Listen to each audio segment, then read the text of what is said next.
fourth, and sophomore Theo Opperman took fifth to lead State High, which ran away from the competition by scoring a mere 53 points to LaSalle College second place 117.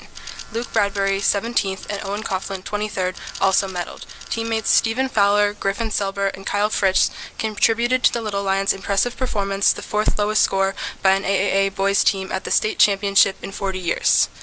In her second year as the boys' head coach, Rebecca Donahue worked closely with assistant coaches Artie Gilks, Hayden Davidson, Tiffany Haynes, Sue Marshall, and Doug Shunk to notch the state title. Donahue has also coached the girls' cross-country team for 20 years. At the state meet, the girls' team finished fourth, led by junior Devin Jackson's 12th place finish. Next, I have an update on the district's Future Farmers of America. 5 of our State College Little Lions FFA members recently attended the 97th National FFA Competition and Expo in Indianapolis. As a part of this experience, Emma McLaughlin and Madison Ribka received their American degrees during the convention. The American degree is the highest level of degree within the National FFA organization for going above and beyond to achieve excellence. Congratulations, Emma and Madison. Thank you, Grace. Next up, we have legislative update. Jackie, do you have anything to share? So I was going to give everyone their 5,732 second reminder to vote tomorrow. So I'll just say happy election day instead. I wanted to share out about the PSBA Delegate Assembly, which happened over the weekend. I'll start with what I think is the bad news first. So the language that we submitted for the legislative platform was not adopted. After a few negative comments, someone moved to table it. And the motion to table it passed, despite my encouragement to actually wait to hear arguments for the language. And so it's been sent back to committee and will appear again next year. And I'm going to submit it again next year with slightly modified. So we'll see what happens. The good news is that all the other language that was proposed passed, including language that supports universal free meals for students, which actually, if my recollection is correct, I think this language failed last year. So it was a big step for that. So otherwise, it was very long and full of a lot of detail from Mike Levin. And I look forward to going again next year, and so does Aaron. He had a great time. Well, thank you for taking the hit for the rest of us. I appreciate your service in that role. Next up, we have Center Region Council of Governments Liaison Report. Gretchen's not here with us this evening. Peter, do you have anything to share? I do not. Okay. With that, we now have time for public comment. Each individual will be allotted up to 3 minutes for items related to board business that are not a consent or action item this evening. For those items, public comment will be held just prior to voting on that item. Is anyone present here in person that would like to make a public comment? If so, please come to the podium. You can state your name and where you reside in the district. Anyone here in person? Okay. Anyone online? Okay. All right, seeing none, we're going to move on. We're going to start our committee of the whole. We're going to start out with Finance Committee. So we will have Finance Committee updates. Mr. Brown with an update from the foundation, the Educational Foundation. Welcome. I serve as the board's liaison to the Education Foundation, so welcome to my fellow Education Foundation board members. Thanks for joining us this evening. Good evening. As our Foundation board members get settled here, I'll introduce them, and then we'll move forward with some information for you from our annual report. So at my furthest right would be Mary Kay Montevino, President of the Education Foundation, Paul Olivet, the Executive Director, Dwayne Bullock, Vice President of the Foundation, and Luke Massaro, Treasurer. Paul, your presentation is up, and you can use the clicker. Hello, everyone. Thank you for having me. Oh, there I am. Hello, everyone. Thank you for having us. Is there a way to get it full screen, Randy? Oh. Oh, it's not going to work. Okay, that's fine. So, Appreciate you guys giving us a chance to give you an update. Hopefully, you at least have some sense of the things we've been doing over the last 10 years. But we do like to come in here once a year and give you a little more detail, and also give you a chance to ask any direct questions that you might have for me or Luke or Dwayne or Mary Kay. I do want to say Mary Kay has been a very loyal president of the board for the last few years, but she is resigning and leaving me. So, as those of you that know Mary Kay, you know that she's been in the school district for a number of years, and she started with the foundation. Well, I don't know what it is. It's a lot. She started with the foundation as a board member 8 years ago. Yeah, 8 years ago, and then she's been our president for the last 3 years. And like with the presidents before her, she did a wonderful job. I enjoyed working with her. Sorry to see her go, but certainly thank her for her great work over the last few years. Don't be a stranger. So just some quick updates on some of the numbers, and I know Randy has the numbers for the last few years, or for all the years in that report, so I won't go through all of this. But last year we ended up a little over 500,000 in gross revenue. Our expenses were right around 170, and net proceeds to the district was about 368, which is kind of the way it's been the last few years. And obviously, for those of you that have noticed, that has a fair amount to do with the big pledges that we got for Memorial Field. Just to give you a sense of some of the things that we do with that money, and again, just as a reminder, the money that we get comes from the community. That's all individual donor money. We get some Center for County money. We get some EITC money from the state, but even that is all comes from our community. So it's really our donors that provide the resources that we get to do the programs that we get to do. One of the programs that's become really popular with teachers and students over the last several years is the Marty Lowry McDonough 87 Student Opportunity Fund and Grant Program. Obviously, a lot of you remember Marty as a loyal teacher, and she was president of SCAE for a number of years. So we were honored to be able to name that fund after her because it has such a direct impact on both students and teachers in the district. So that's essentially a grant program where teachers and staff can apply for grants of up to $2,500. Most of them are around $1,000. Last cycle, so fiscal year 23-24, we had over 100 grant applications. That program has grown dramatically over the last 5 or 6 years, and we now each cycle end up with, throughout the course of the year, end up with, over usually 90 to 100 applications. This past cycle, we just finished up the fall cycle, we had 58 applications. And just quickly, the way that works, we encourage teachers to apply for just about anything, and then the administration reviews the grants. And even though we don't fund all of them, a lot of times the administration will find money somewhere else. So pretty high percentage, Randy, 80 to 85% of them get funded from somewhere. And we get a lot of good feedback from students and teachers about what those grants do and how helpful they are. And we again, just another example of the really solid relationship we have with the district and the things we're able to do to help them. So you can see 43,000 given out last year. I think there was 80,000 or so requested. So we were able to fill, a little over 50, probably close to 60% of that. And you can see some of the things that we're able to do with those. I think this past cycle, there were 38, I think we ended up funding 38 grants. So, yeah. Again, those of you that were here a few years ago remember the creation of the My Mental Health Matters Fund, which again, that was something that came from the district, a really program that they wanted to help us fund, and they wanted us to help fund because there was a great need. And fortunately, that was right before COVID. And when COVID hit, that became a greater need. And again, the community really stepped up very strongly. And I think we ended up raising almost $300,000 over that COVID stretch to help various programs at the district with the My Mental Health Matters Fund. We continue to operate that fund. There's always going to be need for those services, and we continue to work closely with the district and the support staff to help make sure that the money that we get from our donors is supporting the programs that they most need. I mentioned the ITC program. That is a program managed by the state, whereby local businesses and individuals can direct some of their tax dollars back to the local nonprofits. We are what's called an educational improvement opportunity. Is that what it is? I always forget an EIO.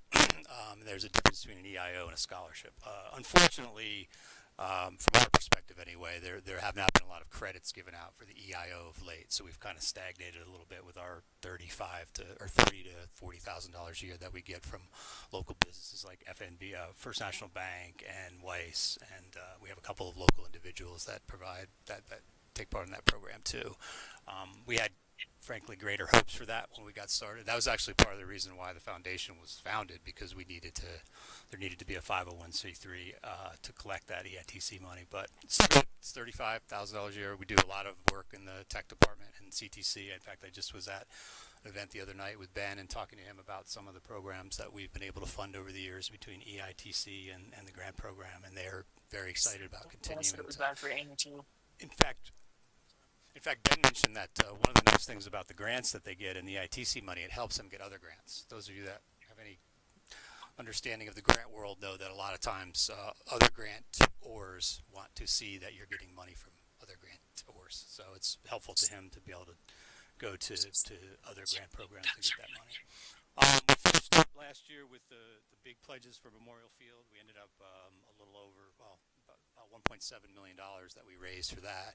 And obviously a lot of you weren't here in 2015 when we got started, but that was one of the main missions of the foundation at the beginning, was to raise money for Memorial Field, which again, I can't even believe that was that long ago, but when we were talking about building Memorial Field. But we had a couple of local donors, one State High grad who moved away but has followed things at State High and made a nice pledge to support that program. It paid for the new scoreboard that we have there, and makes that field look very impressive right now, and I think students really enjoy it as much as ever. So again, that's kind of an update on where we are.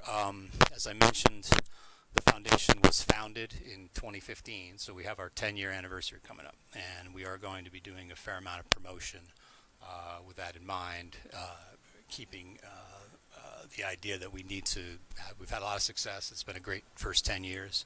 I think that if we looked back 10 years ago and said what would we look like in 2025, we'd all be pretty happy with where we are.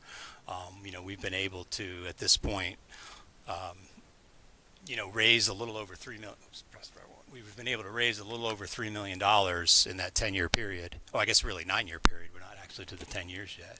And that means that we've been able to give back $2 million to services at the school district. And again, when I say we, I mean the community, because that's really where the money comes from. It comes from our donors. It comes from people who care about State High, who know that the school district is a very important part of this community, and want to really help out. And we've been just really sort of humbled by the kind of reaction we've gotten over the years from donors and people that are involved with State High, or with the school district. And again, I left for you our most recent magazine. Hopefully you're at least familiar with those. That's also something that we don't talk about probably as much as we should, is the intangible benefit of the promotion that we do about the foundation and about the district. We have a donor email database of 13,000 names that we send out an e-letter a couple times a month. We send that magazine around 3 or 4 times a year to somewhere between 5,000 and 10,000 people. So, in addition to the money that we raise and the programs that we fund, we actually do a lot of public relations, which, for the school district, which, again, I don't know how you put a value on that, but I think there's a significant part of that's an excellent return on the money that the district continues to help us fund the programs that we do. So I kind of ran through that. Hopefully that was helpful, but happy to take any questions for me or Mary Kay or Dwayne or Luke or Randy. Randy probably gets to answer enough questions throughout the night. Thanks very much. Just for our audience, apparently we're having some sound issues with the online feed, so if you can hear me, we're working on it, so just wanted to let people know that. Are there questions from board members regarding the Ed Found? Yeah, Aaron. First of all, thanks for being here, and thanks for all that you do for us. I was wondering if you could speak to the My Mental Health Matters program in particular, because we've kind of been talking a lot about mental health and bullying, and obviously there's all kinds of things we've been talking about in the last 6 months or so. how do you decide where that funding goes? And also, is some of that set aside for like prevention programs, or is it primarily for treatment? Yeah, we rely heavily on the school district staff to let us know what they think is most important. Obviously, we worked with Jean for many years, and remind me, Stephanie. We've already had several meetings with Stephanie. She made her request for this year. Just like most everything that we do, we really rely on the district staff that are closest to the kids to just kind of, and our board, while they have ultimate approval of how that money gets spent, they, I don't want to speak for you guys, but they very much, rely on the expertise of those folks that are dealing with the students every day. So they come and they make a request, and we, the board asks some questions, but for the most part, we just rely on what they would like us to do. My recollection for the little bit of time I've been serving as liaison is it's a little bit of everything. Usually, I think the student services group tries to, earmark things that fall within a reasonable cost that the Education Foundation could help with, and a variety of other things. I know some things we were looking forward to PCCD money, but the foundation kind of fronted some money to start some programs where we were hoping to receive grant money from the state eventually. So it's been a nice cushion for us sometimes to make sure we can launch something and do something on the off chance that kind of funding falls through. So I know that was really helpful for her this past year. The one thing that we talk a lot about is the HER Clinic, and when that got started a few years ago, we were one of the initial funders to help provide, and that's essentially pays for counseling, managed counselors and counselors at the university. That touches a lot of kids. So that's, and again, one of the things we try to do, our board tries to do, is fund things that have a broad impact throughout the whole district. And we talk to the staff about that, and obviously the more kids we can impact, the better off the money is used. I think what prompted my question was just the idea that you could also use some of that money on like trainings for students, like youth mental health first aid has been one that I've used a lot, and that has really been beneficial to my college students. I was, it sounds like the district would want to make that a priority. Interested in using it in that way. Yeah, and we apologize for not remembering exactly the things that Stephanie asked for, but we can get you the memo. Okay, thanks. Other questions for the foundation? Debbie. Thanks, everybody, for being here. Thank you, Mary Kay, in particular, for your many years of dedicated service. You mentioned that one big push was getting funding for Memorial Field renovations, so that's largely done. So what's our next big push? Yeah, we look to the district again for that.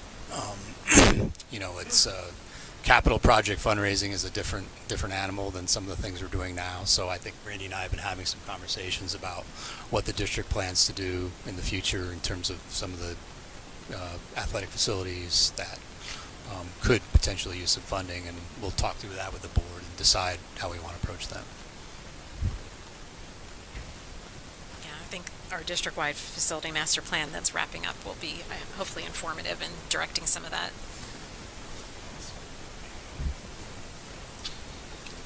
Other questions? Okay, thank you very much for coming this evening. Appreciate it. It was good to see you. Sorry.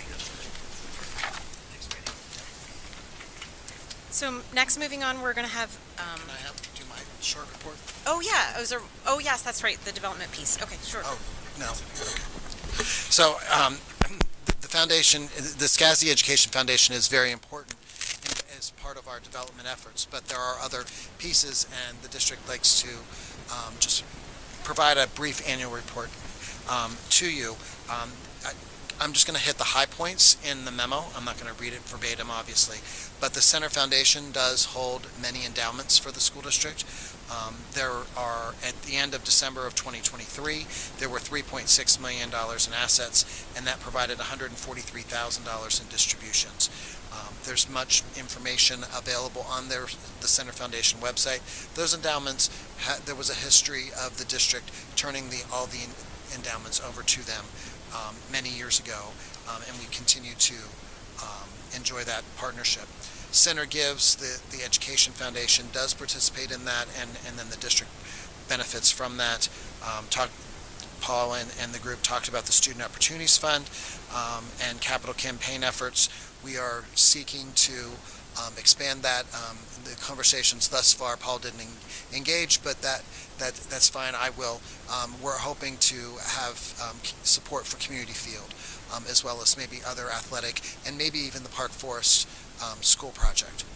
So we'll be having conversations about that. The Maroon and Gray Society is sponsored by the Education Foundation, where they recognize former teachers and alum in that, and that's one of their main fundraising efforts outside of capital campaign. They talked about educational tax credit, education improvement tax credit program, and they talked about that pretty widely. Every couple months, you will also engage in contracts for advertising and signage. That's something that the district manages for you. And again, our priorities for the coming year are focused mostly on possibly additional programs for our EITC program, as well as capital campaigns. And then we are seeking grants through Solar for Schools, the Inflation Reduction Act, and a public school facility improvement grant. And so that pretty much wraps up what I wanted to share with you tonight, but I just wanted to take a few minutes to do that. Oh, of course. Any questions for Randy on those pieces? Okay, Thanks. sure. So now we're going to move on to management discussion and analysis. So as Mr. Vigilante joins me at the table, again, this is the time of year when we are finishing up our financial statements from last year. And so as we did our annual financial report last week with the state as required. The next step is getting the financial statements ready for the completion with the auditors and then submission not only to the state but also to the necessary reporting boards for our bond financing. And so tonight is the management discussion analysis, which is part of our financial statement package, and Mr. Vigiliano is going to provide a summary for you on those documents. So tonight begins the first of our four-part audit episode with management discussion analysis. Then we'll have the approval at the next meeting. Then we'll introduce the financial statements in early December with the approval of the financial statements at the December 16th meeting, if my memory is correct. So on the management discussion analysis, the first page, it's largely the same as the prior year. Not much has changed. On the second page, I think the biggest change is the capital projects fund in the second paragraph has been elevated from to a major fund. It was not a major fund last year. It's just based on the size. And as you can see in the condensed statements of net position, the financials are largely in the same place that they were a year ago. Moving on to page 3, I think the key sentence is in the middle of the next to last paragraph. The increase in expenses in 2023-24 is primarily related to a $11.75 million increase in personnel costs, about 9.3%. So going on to the next page, the majority of this page is the pension footnote, which basically details how much of our share of the pension liability at PSERS is. For the financial analysis of governmental funds, there's a small table at the bottom of the page, but moving on to the next page really has some of the highlights. So the revenues increased, mainly real estate taxes, including supplemental billings, went up about $5.5 million. Earned income tax went up a little over $750,000, and interest on investments went up by a little over $2.3 million. Now this is just in the general fund. On the state revenue side, if you remember, there was a budget amendment early in the 23-24 fiscal year for the additional state basic ed revenue of almost $1.9 million, plus an increase for the retirement subsidy and Social Security subsidy that we get back from the state. The federal revenues did decline, primarily due to COVID funding. It went down by about $1.45 million. So again, with the personnel costs that we mentioned on the lower side with the as a reason for the increase, a lot of that was due to the higher than anticipated health insurance claims for this year. The experience, since we were self-insured, it was a lot higher than it had been in previous years. In that second paragraph, there were increases in professional services that were primarily related to the district-wide facilities master plan project. I did notice in preparing my notes for tonight, the last sentence in that paragraph should be eliminated, and it will be in the final copy. It was just missed being taken out when we updated the MD&A. For the capital reserve fund, this would be funds available for future projects as well as debt service. It went up to about $73.6 million after the $4.8 million transfer. The capital project funds are nearly fully spent at this point in time, so we've spent the last of our bond funds down. Then the general fund budgetary highlights. Again, this represents the key points of the $4.8 million transfer to capital reserve at the last meeting, as well as the 1.4 commitment to health insurance. Capital assets. There will be some notes, and if you look closely, you'll see quite a few disposals. We did a lot of work with our fixed assets this year, trying to bring them a little more current, I guess. We eliminated some smaller items that were well beneath the capital threshold from years ago. I think the latest item I disposed of was 16 millimeter film from 1975. So we just had to, we just did a lot of cleanup work to make that a little bit better and prepare for physical inventory counts in the next year. Moving forward, the last page, district growth and the district-wide facilities master plan really do inform some of the work that's been done in the past year for the number of students in the population, the trends that we expect in the future, as well as the future needs of the facilities throughout the district. So with that, I will turn it back over for any questions. Questions? Mr. Vigilant was very thorough, so I am seeing none. All right. Yep. That's good on our end. So we're going to go on to budget development. Right, so tonight we introduce our 25-26 budget development calendar for you. I'm just going to point out a few specific dates. First would be December 2nd, where we will introduce an initial preliminary budget, and that will also include a recommendation to adopt an opt-out resolution. Then on January 13th is when we will be looking to ask you to adopt that opt-out resolution, and then we skip through several months of budget development work where we talk about the budget in high-level perspective as well as more detailed scope perspectives until April 21st, where we will make ask you to approve a proposed final budget. And then on May 19th, there would be a budget hearing, and on June 2nd would be adopting the final budget for 25-26. And we all know that the state won't have a budget by then anyways. But just wanted to share those highlights with you.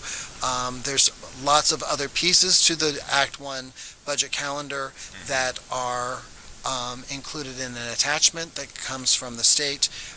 If you would so like to peruse that and ask any questions during our development cycle.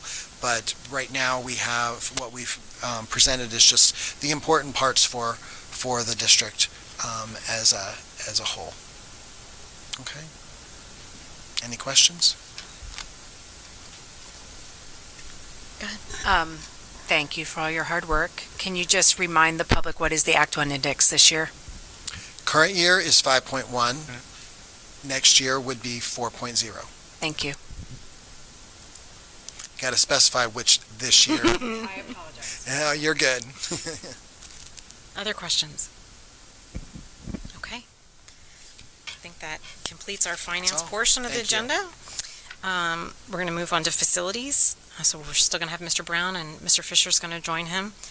And I think we may have Mr. Straub from Crabtree potentially online. And we're going to get an update on the district-wide facilities master plan, looking at completed assessment of our buildings. They can't hear you without it.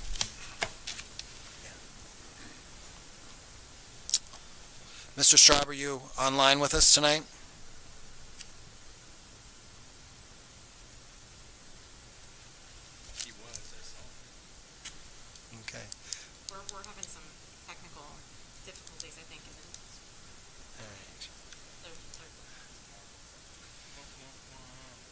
PowerPoint up, Nabil. Thank you.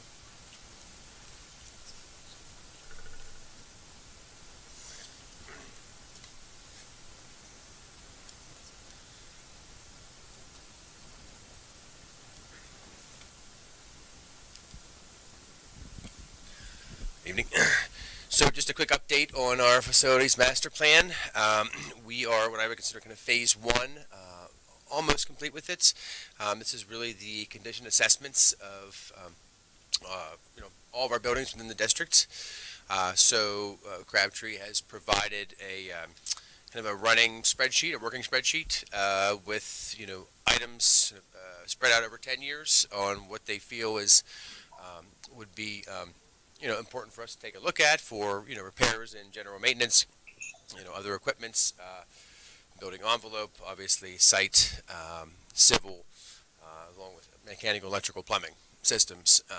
So their data is in there. We're kind of fine tuning that now, looking at logistics to say, okay, where does it make sense to combine projects, just for economies of scale, and then logistics kind of we only have so much time over the summer to get a lot of these done, right? So we're kind of working through that. So the numbers are, I'd say, 98% complete, and then their next step kind of in this phase one really is making sure that the narratives are accurate and easily readable, right? For someone that's not in facilities, I have to remember that when I read this stuff, I'm looking through a different lens than somebody who's not doesn't do with facilities every day. So we're really going to try to put a product out there that anybody can pick up and read and understand and grasp. So it's phase one, like I said, it's about complete, and then really phase two, which we're going to move right into, focusing on, which we said before, athletics, playgrounds, and really our sustainability efforts and where we're at with the district. So, right now we're looking at kind of trying to wrap all that up early in 2025, and then really integrate that into the whole master plan with the data that we currently have. So, and then Mr. Straub's going to give a brief presentation on kind of some of the things we're finding and kind of where we're at. I think you're going to have to walk through the presentation. He can't get connected. Okay. No problem. So is Nabil running it? Or are you running it? Go to the next one. He has to present. Can you guys hear me now, by Oh, chance? there we There he go. is. Yay. Go ahead, Jeff. You can start the PowerPoint. Okay. Sorry, my audio was not touching base there. Okay. We're going to try to keep this to a series of slides, or a small number of slides this evening, because each one of these reports that Mr. Fisher was talking about is roughly a 17 to 20 page document of a photo and narrative description of each of the buildings. And then as Mr. Fisher mentioned, it does then tie into an overall spreadsheet for each of the facilities. So generally we're looking at all systems in the building, starting from the campus with the site, whether it be hardscape, site code issues, stormwater. We're then moving to the exterior envelope from the roofing to exterior facade, whether it be masonry, metal panel, just windows, really across the board for all systems. We're looking at interior-wise, safety and security, plumbing, HVAC, heating, and electrical systems. And I would note a lot of what's going to come out this evening with some of these numbers as there is a site component, but much of this is factored into potential interior renovations and mechanical, electrical, and plumbing. You're now starting to potentially transition to really maintaining facilities for the work that's occurred over the last 25 years. So, and if you can move to the next slide, please. Next slide. Okay, so those those overall narrative reports then feed into Excel spreadsheets for each of the individual buildings, and we're going to show one as just as a reference this evening in the next few slides. But this is sort of a holistic looking across your buildings. We're still, this is still in draft format. There's a small amount of verification that we're still confirming and moving numbers around, as Mr. Fisher mentioned, just to how do we combine these properly, put them in the right years so they might work for the district fiscally. I also want to be a little conservative, or not conservative, I guess, just cautious of the task was how could we address all issues at every building within roughly the next 10 years. And that can be a tall order to accomplish. It's not unusual for district to really spread it probably out over further a period of time, whether it be 15 or 20 years, but trying to condense that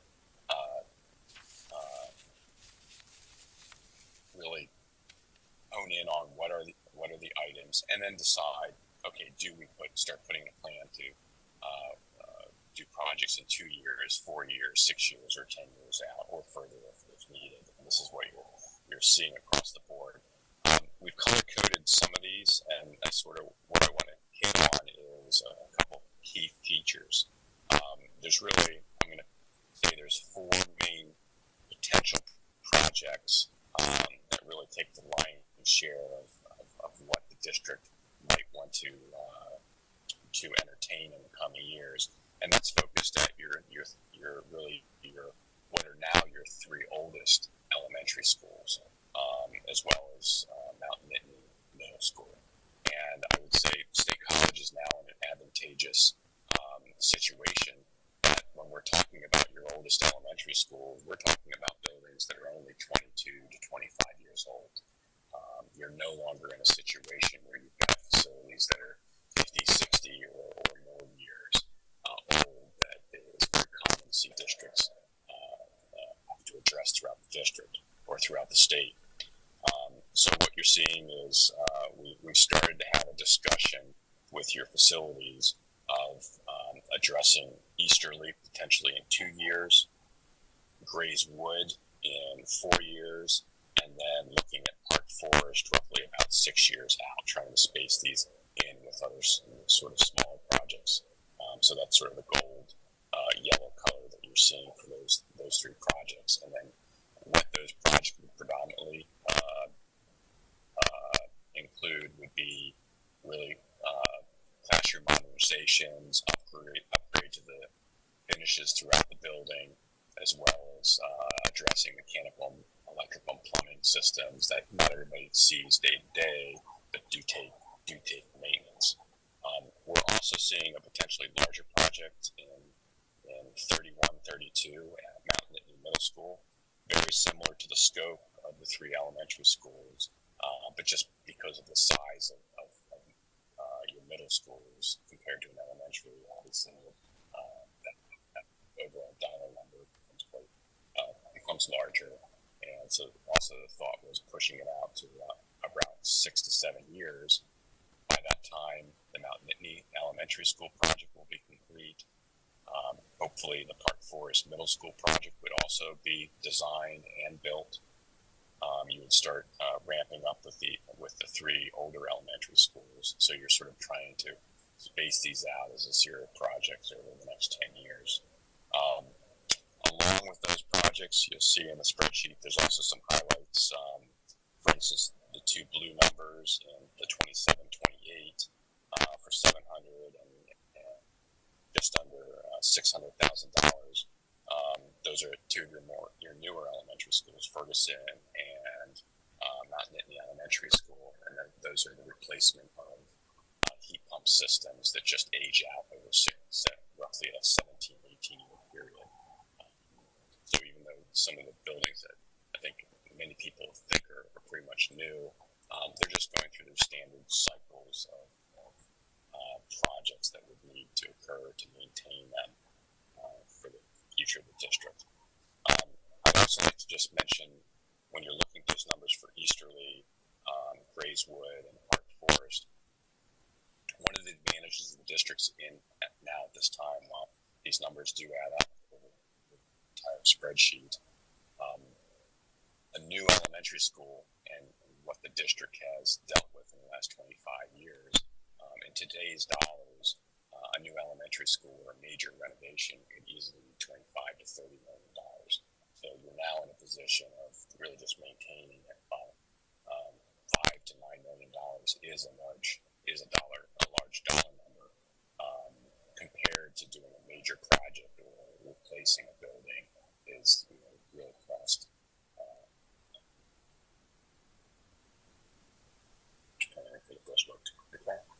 There's some other projects, I would note the north building, you'll see sort of highlighted in pink. There's a number for roughly around $3 million. That's a potential pool project for renovations of the mechanical systems for that facility, and then just also addressing throughout the district. The takeaway here is you see the needs per year. Really, you're starting to.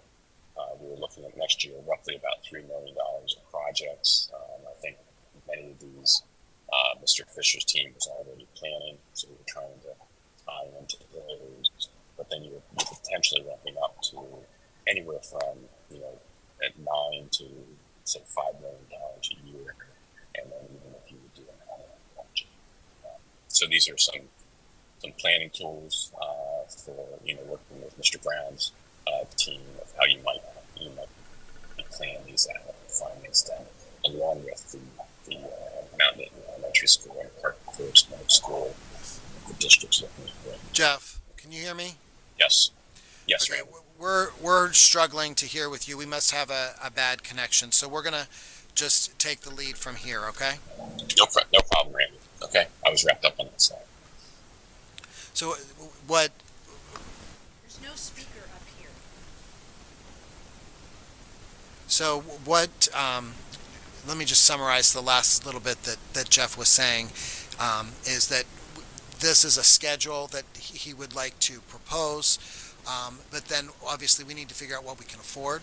And that he's been looking at the age of the systems, the type of the systems, the age of the existing building, and so we need to balance all of that out. Many of these items, if not all, were already on Mike's schedule that he had been preparing. Some of them are much more fast-tracked than what we had been planning in previous schedules. So we'll be working together in tandem with our finance team and our facilities team to measure those and come up with some timing for those different projects. I think that the next slide then is an example of a breakdown for Easterly Parkway as an example of the different types of things that go into the cost and the projections and the type of things that are being used to build this estimate. I'm sorry? You can. So just a note here on kind of the breakdown of Easterly, for example, the first line on hardscape improvements, and someone asked, what is that, right? So there will be narratives corresponding with this. They'll kind of outline, what those items specifically are, right? So as we went back to, I mentioned before, want anybody to be able to pick up the report and kind of be able to determine, what it's saying and what it's trying to put out there. So you kind of go down through here, and we try to, we really brainstormed a lot on keeping categories the same and keeping consistency throughout. So it was kind of, again, easy to read. There are some nuances. Certain schools, some schools don't have, some items, right, that others do. So, and this is, from a Crabtree's perspective or the team's perspective, some of this is, VCT flooring, has a lifespan, and that's kind of, where we're at, right?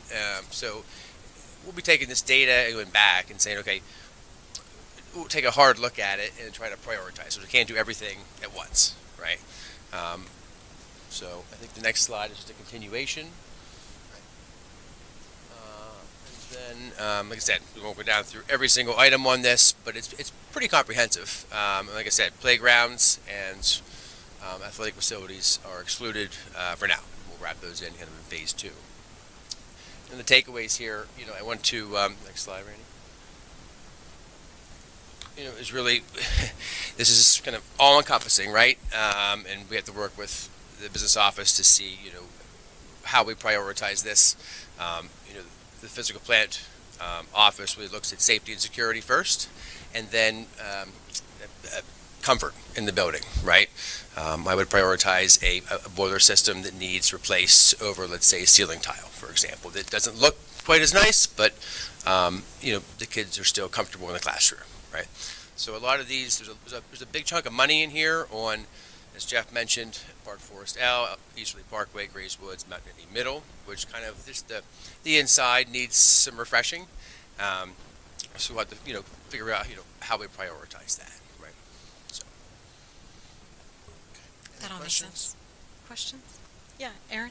Actually, I had 2 questions. The first one is I noticed on the chart on page 3 it does not include the Fairmount building. Is that because it isn't in That's the one of the plan? 2% that still needs done. Gotcha. Okay. The other question I had was because this kind of extends out 10 years and longer, and he may have mentioned this, I just didn't hear it. Does this include estimated cost escalations due to inflation? Yes, so if you look at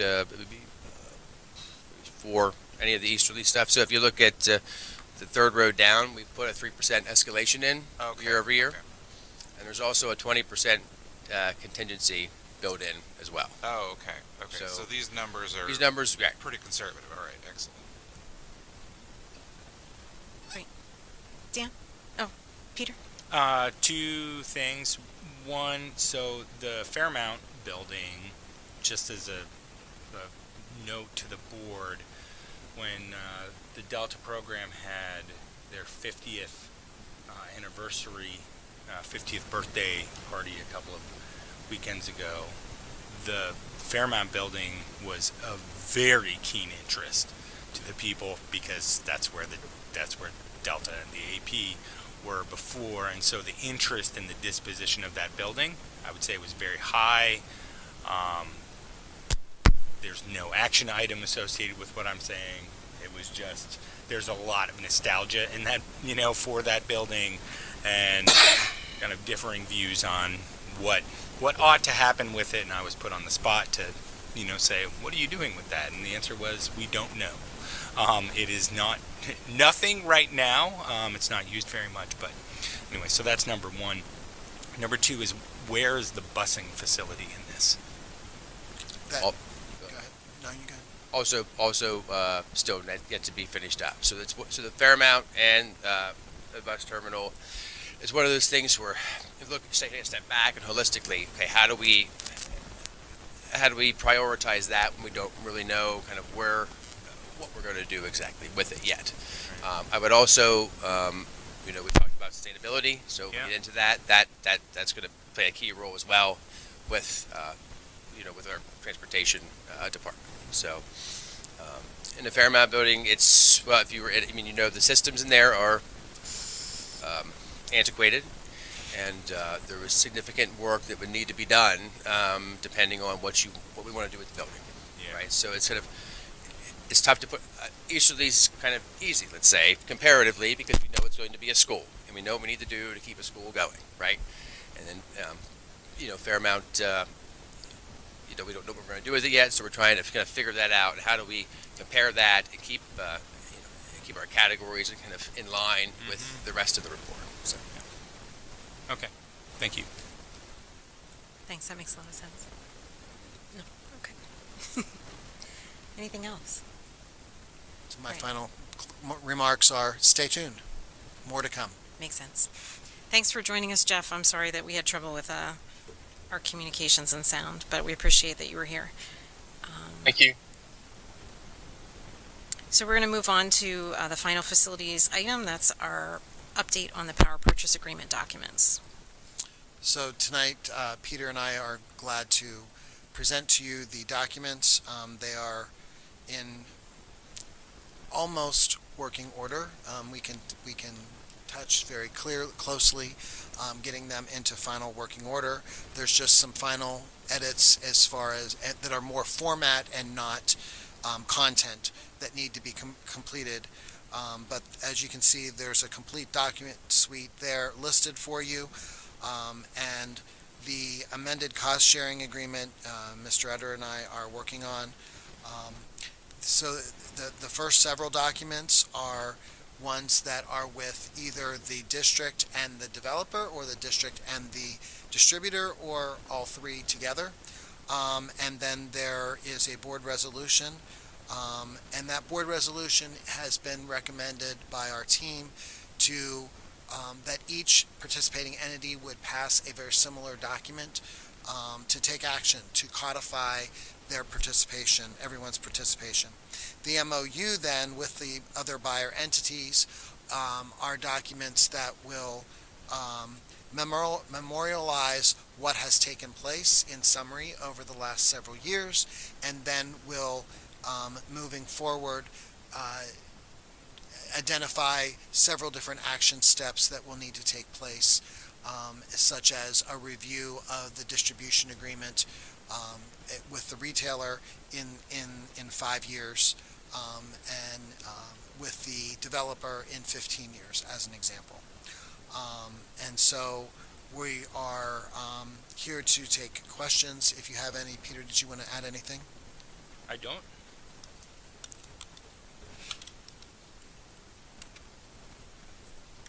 Any other questions? We're happy to have them on an agenda. Debbie?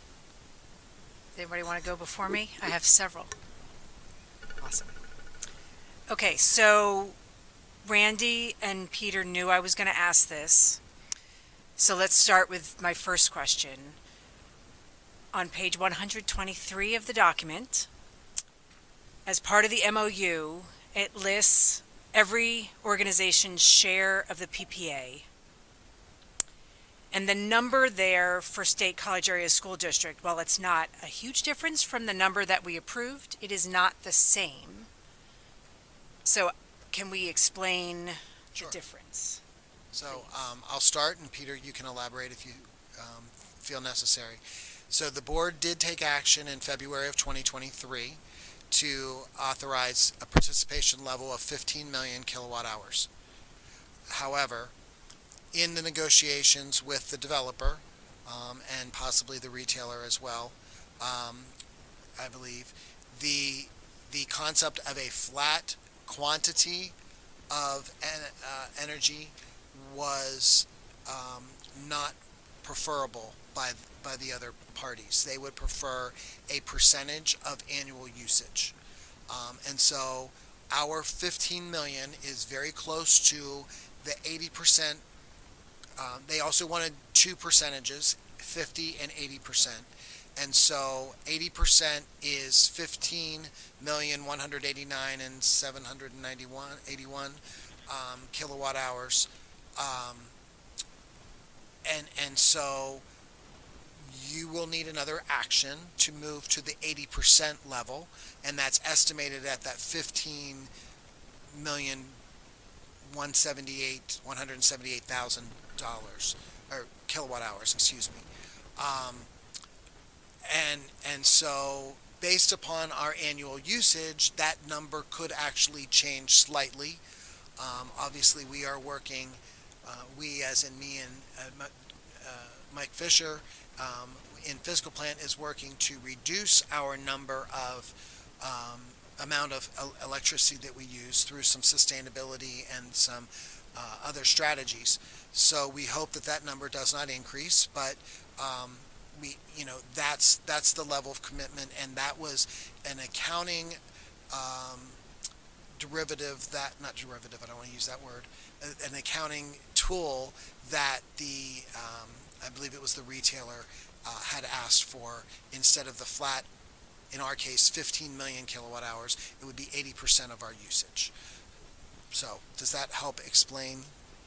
I mean, only a little bit, because honestly, a percentage of a past usage is not an actionable number. Like a Well, it would contract be- says that we're contracting to buy an amount of energy. Whether or not we use it, that's how it was explained to us in the past. Right. And now the number that we're agreeing to buy is bigger than it was before. So I apologize. I may not have made myself clear. The 80% in this schedule is of a past usage, but going forward, it will be 80% of our power will be purchased through solar.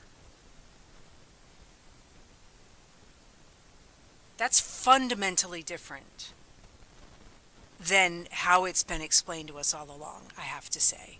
Because as we discussed it in the past, it was like we came up with our 15 million kilowatt hours because it was approximately 80%, and that was sort of the maximum amount that we were comfortable putting into this venture.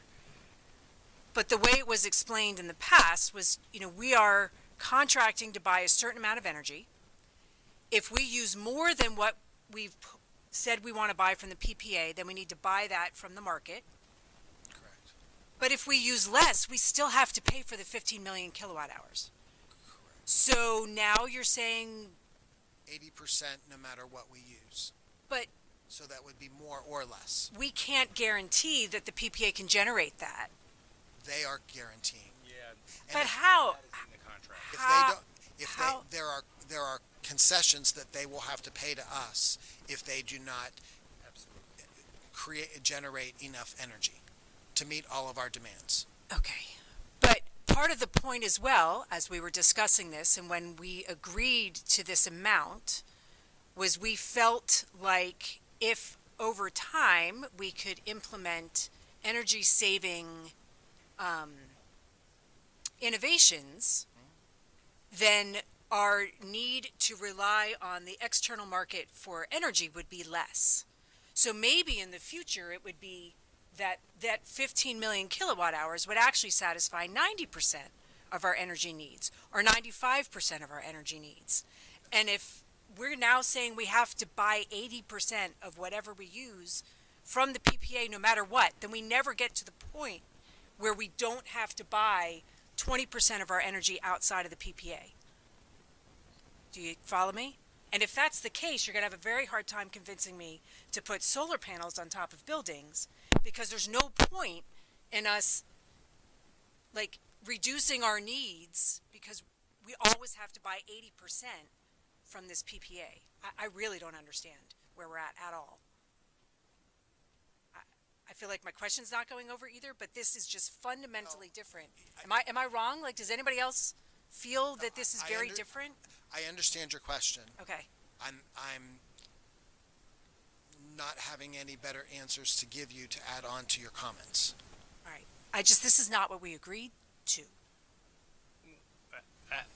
Well, Doesn't feel like what we agreed to. so there are two things. One, when we started the process, and we were working with Green Sky, and this is also from memory. I do not have every note from every meeting minute. Yeah, well, neither do I. That's why. And it's been a long time coming. So I could have my memory incorrect. No, but I think you're right. okay. So what we had asked for, or what we had been asked to do, was to place a percentage, in On our usage. And so Mr. Fisher had said, if we do all the retro commissioning, the commissioning, etc., the efficiency work that we want, then we should be able to bring it down to approximately this number. And that was at about 80%. It was 79%, I think, was what we had, and so we were like, it's 15 million kilowatt hours. So we did that. Boards voted on that. Direct Energy is the retail supplier who will they are managing the delivery of the electricity to us. And what Direct Energy said to us through our consultant was and they also changed ownership during the process of negotiation. And so they said, in order for us to proceed, we will need each of the entities to agree to an annual percentage not a raw number. So you're right, that was a change, and that change is reflected in the documents. And Pam Adams, in working group meetings, and I don't remember,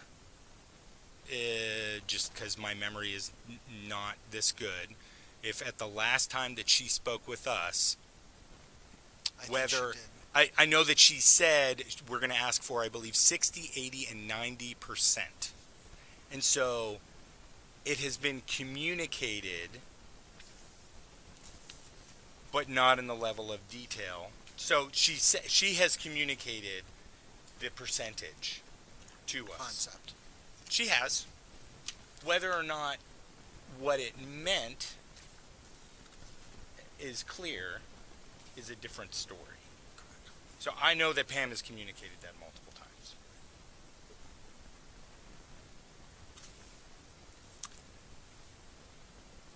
I mean, if everybody else is okay with it, I will let the point go. But I will say that it does not sound like what we agreed to, and I really don't understand.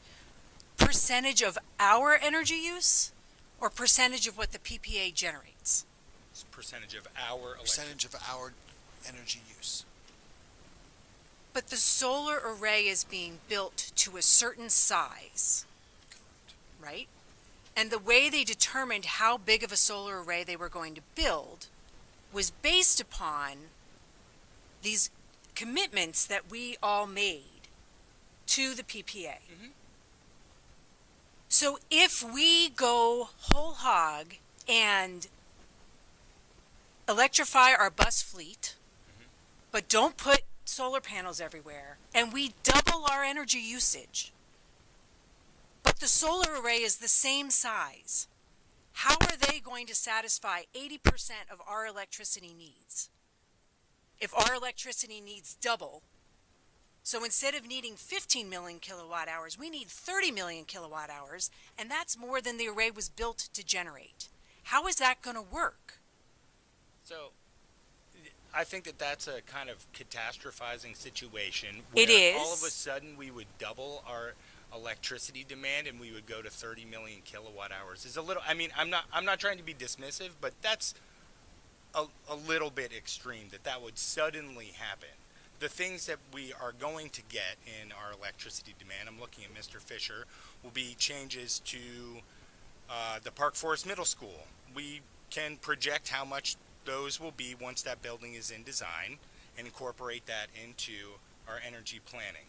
There will be a change to so if we electrify every bus, we're going to have a few million kilowatt hours more per year. Okay, so let's go in the opposite direction. Say we implement a bunch of energy saving innovations and our actual use goes down to 15 million kilowatt hours total, which was in fact one of the estimates that Mr. Fisher gave us, Yeah. which was why I was originally uncomfortable with committing 15 million kilowatt hours. If our actual use goes down to 15 million kilowatt hours, then 80% of 15 is smaller. 12. Does that mean we only have to buy 12? Yes, we're buying 80% of our usage. So as we're looking at cutting our measuring our losses or Yeah. cutting our losses, I think that there's a potential that we could be buying. It could impact us both ways. Okay. This way, whereas a flat amount may not shrink both sides of the equation. And I don't want to, I mean, I hear, you know, Debbie, I think that I hear what you're saying. The 80% that we will be purchasing will be the PPA rate itself is $0.0459 per kilowatt hour, 4.59 cents per kilowatt hour, with a 1.5% escalator on it over that time. That 80% is cheaper than what's in the grid. I understand that, but I guess when we were originally talking about the project, part of what the cost savings that were projected to us, that was told to us to try to sell us on the project was over time, if most of our energy needs are taken care of by the PPA, then we would get most of our energy from the PPA. Sure. I really don't remember being told this switch, so I'm having a hard time adjusting to it on the fly. So we can put this to rest because we don't have to vote on it tonight, and I have other questions. But yeah, this is not at all what I was expecting. So I'm just glad I asked the question. And you have more questions? I do. Does anybody else want to jump in before I ask my next question?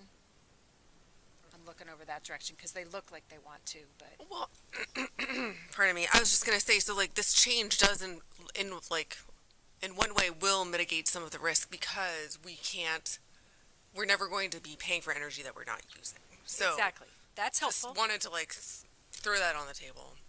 Right. And I was also initially surprised. Yes, I remember the discussion well, and I also remember Pam coming and talking to us about the 80%. So, but it's a hard thing to digest. And that's what I mean, if the goal is through our sustainability initiatives to get our amount of non-solar electricity smaller, then this avenue does not provide that. But if we're, as Jackie said, if we're measuring, I don't remember how you said it, I apologize, but We're never at risk for paying for energy that we're not going to be using. exactly. And that's a big deal That's because a I big know that deal. was a concern. Right.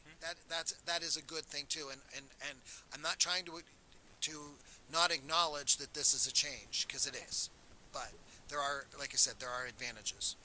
Okay. I'll try to be quick. Thank you for that. My other questions all have to do with the Green Sky consulting contract for ongoing services. And I guess I would say that I have two specific questions on that. First off, I think it's on, if I can find the page. Well, anyway, somewhere near the end of the document, it talks about the ongoing consulting contract is for services that happen after we sign all these documents. But the first line of proposed things that we would pay are for dates between June 2024 and December 2024, right, which is several months ago. And so I was not under the impression that Green Sky was doing any work for us at this time while we were waiting. And so I'm surprised to see that number. So that's my first question. Is this for consulting going forward, or are we really paying for stuff that they've already done? And if they have already done it, I don't remember that coming up when we talked about ongoing legal fees. So I'm just asking that question. And my last question would be, in the contract, they request that there is a designated point of contact. I don't know if they prefer it to be SCASD. I don't know if SCASD's tired of being the point of contact, but I wanted to at least ask the question, do we want to consider letting somebody else be the point of contact? Because we are a school board, and I would like to get back to talking about school stuff. Don't ask me that question if you don't want me to answer it honestly. I do But- want you to answer it honestly. Now, actually, for the short term, because we all know that no one lasts in an organization forever, I'm fine continuing this because I believe that the interactions will be much fewer, and it will be a much more manageable task. Okay. And so, yes, they don't want to have to respond to 10, 11, 15 different people. That I understand. If Correct. you don't want it to be you, then I want to make sure we don't put it in the contract.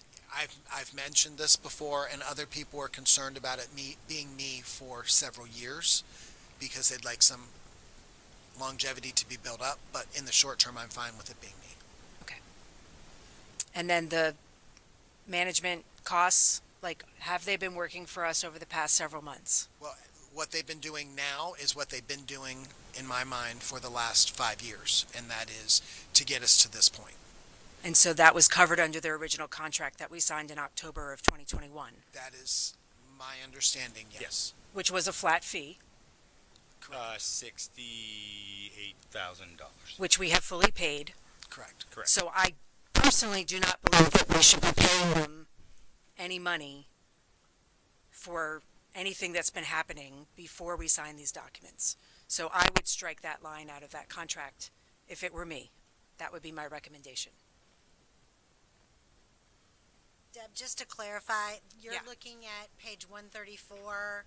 It's for, Thank you for I getting the think, and page. it's services from June 2024 to December 2024 at 24. Yes. Okay.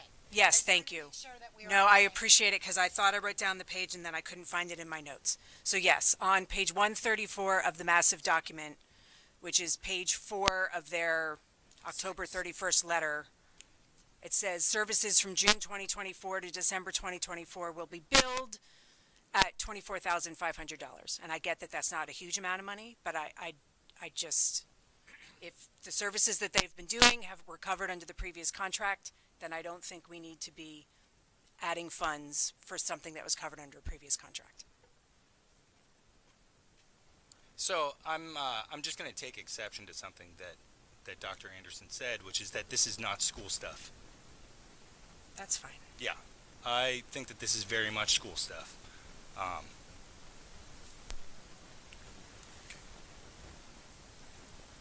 Okay.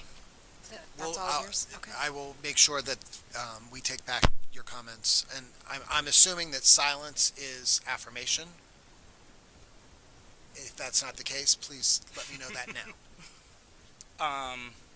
We will have a working group meeting a week from Wednesday. It will be at 9 a.m. It will be in this room.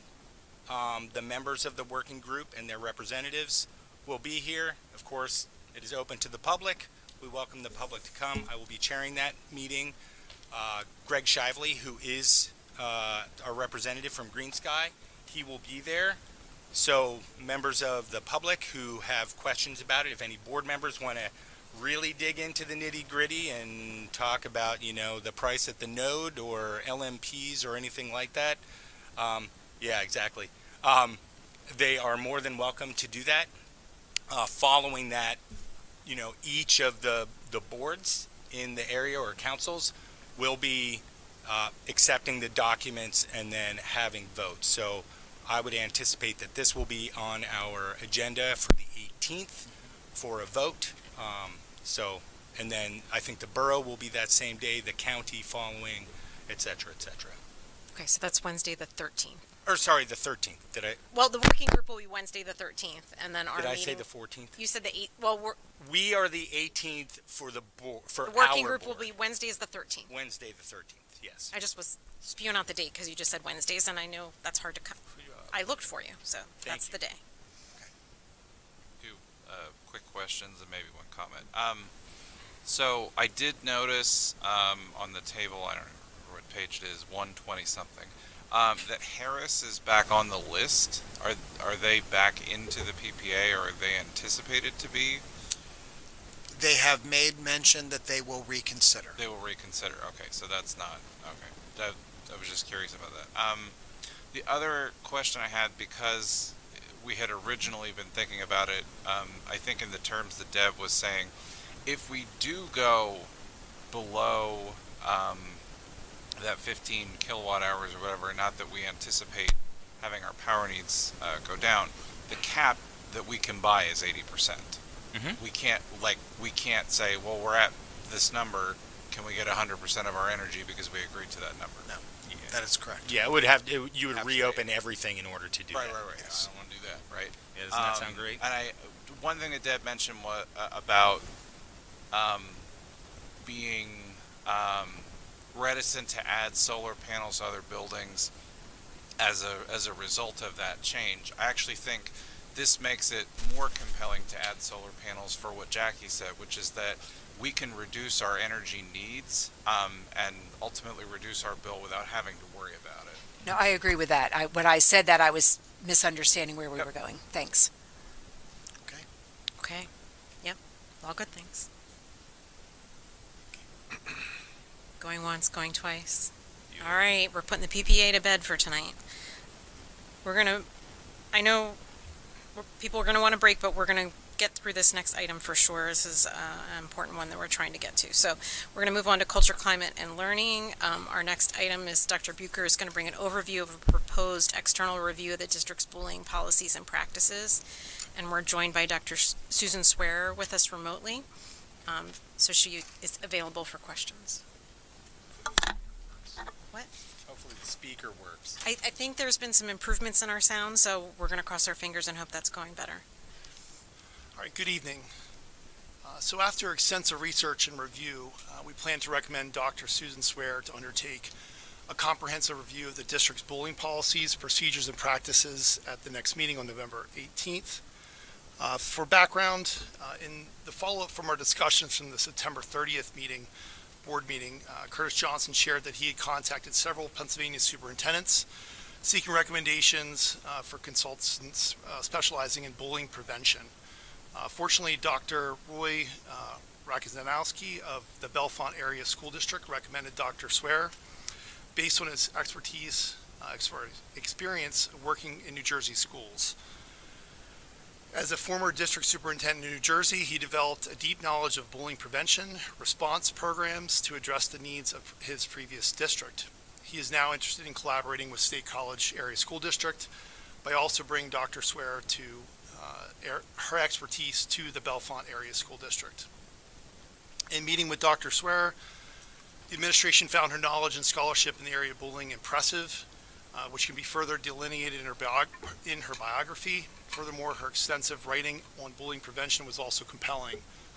In addition to this noteworthy scholarship, Dr. Swearer has worked with numerous school districts across the United States.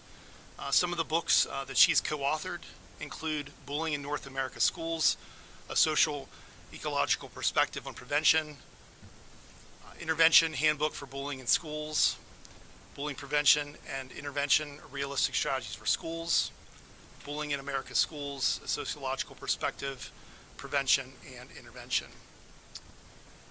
Dr. Swearer is a Willa Cather Professor and Chairperson of the Department of Educational Psychology and Professor of School Psychology at the University of Nebraska in Lincoln. She is a licensed psychologist, co-director of the Bullying Research Network, director of the BRAVE Lab. She's completed an APA-approved internship with the Nebraska Internship Consortium in Professional Psychology at Boys Town in Omaha. Dr. Swearer is ranked among the top 2% of scientists worldwide by Stanford Elsevier in 2024. The memo goes on to list many accolades, TV appearances, and working with Lady Gaga and other places and other foundations and Anderson Cooper. But at present, Dr. Swearer is a supervising psychologist in the Child and Adolescent Therapy Clinic at the University of Nebraska, and for 7 years was the director of Nebraska's Internship Consortium in Professional Psychology, an APA-approved internship program that trains more than 40 interns annually. Her career has been devoted to the intersection of research and practice and training the next generation of child and adolescent psychologists. Dr. Swearer received her bachelor's degree in psychology from Swarthmore College and a master's degree in special education from Penn State. She's also received her another master's degree and PhD, both in psychology from the University of Texas. We've included her impressive curriculum vitae for your review. Please note it is 56 pages. As far as the proposed scope of services, the contract has not been completed yet. We'll bring that forth hopefully at the next board meeting.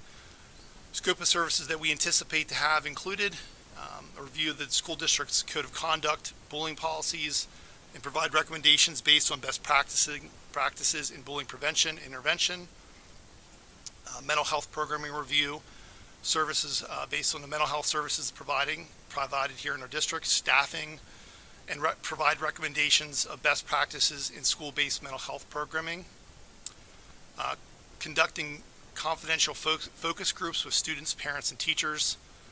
The service provider, which is Dr. Swear, will provide 3 separate focus groups, 2 hours each in person here in State College. Focus group report, synthesizing the focus groups in de-identified reporting, and target bullying intervention program training. She would provide a day-long in-person training for school mental health professionals here in Pennsylvania. As far as the anticipated costs associated with that, preliminary is we are at $200 per hour for an estimated of 38 hours of work, in person and remote. In addition to those 38 hours, day-long training and the materials, approximately $5,000. Tentative travel costs, and we're at the range of at least $17,000, and a do not exceed amount has not been established at this point. That is a summary of our anticipated recommendation and future contract. Do have Dr. Swear online. Hopefully, if the tech allows, she would be able to answer questions you may have.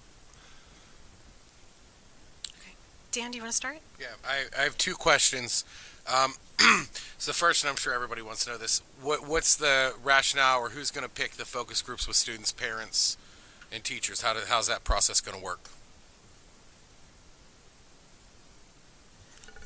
So That's for me. no, I think that would be for me. And Say my name if you want me to answer a question. if you can add. So we were thinking of basically 2 fundamental focus groups. One being at Park Forest Middle School and the students there, and one at the high school because those students have matriculated to the 9th grade. So doing those students as well.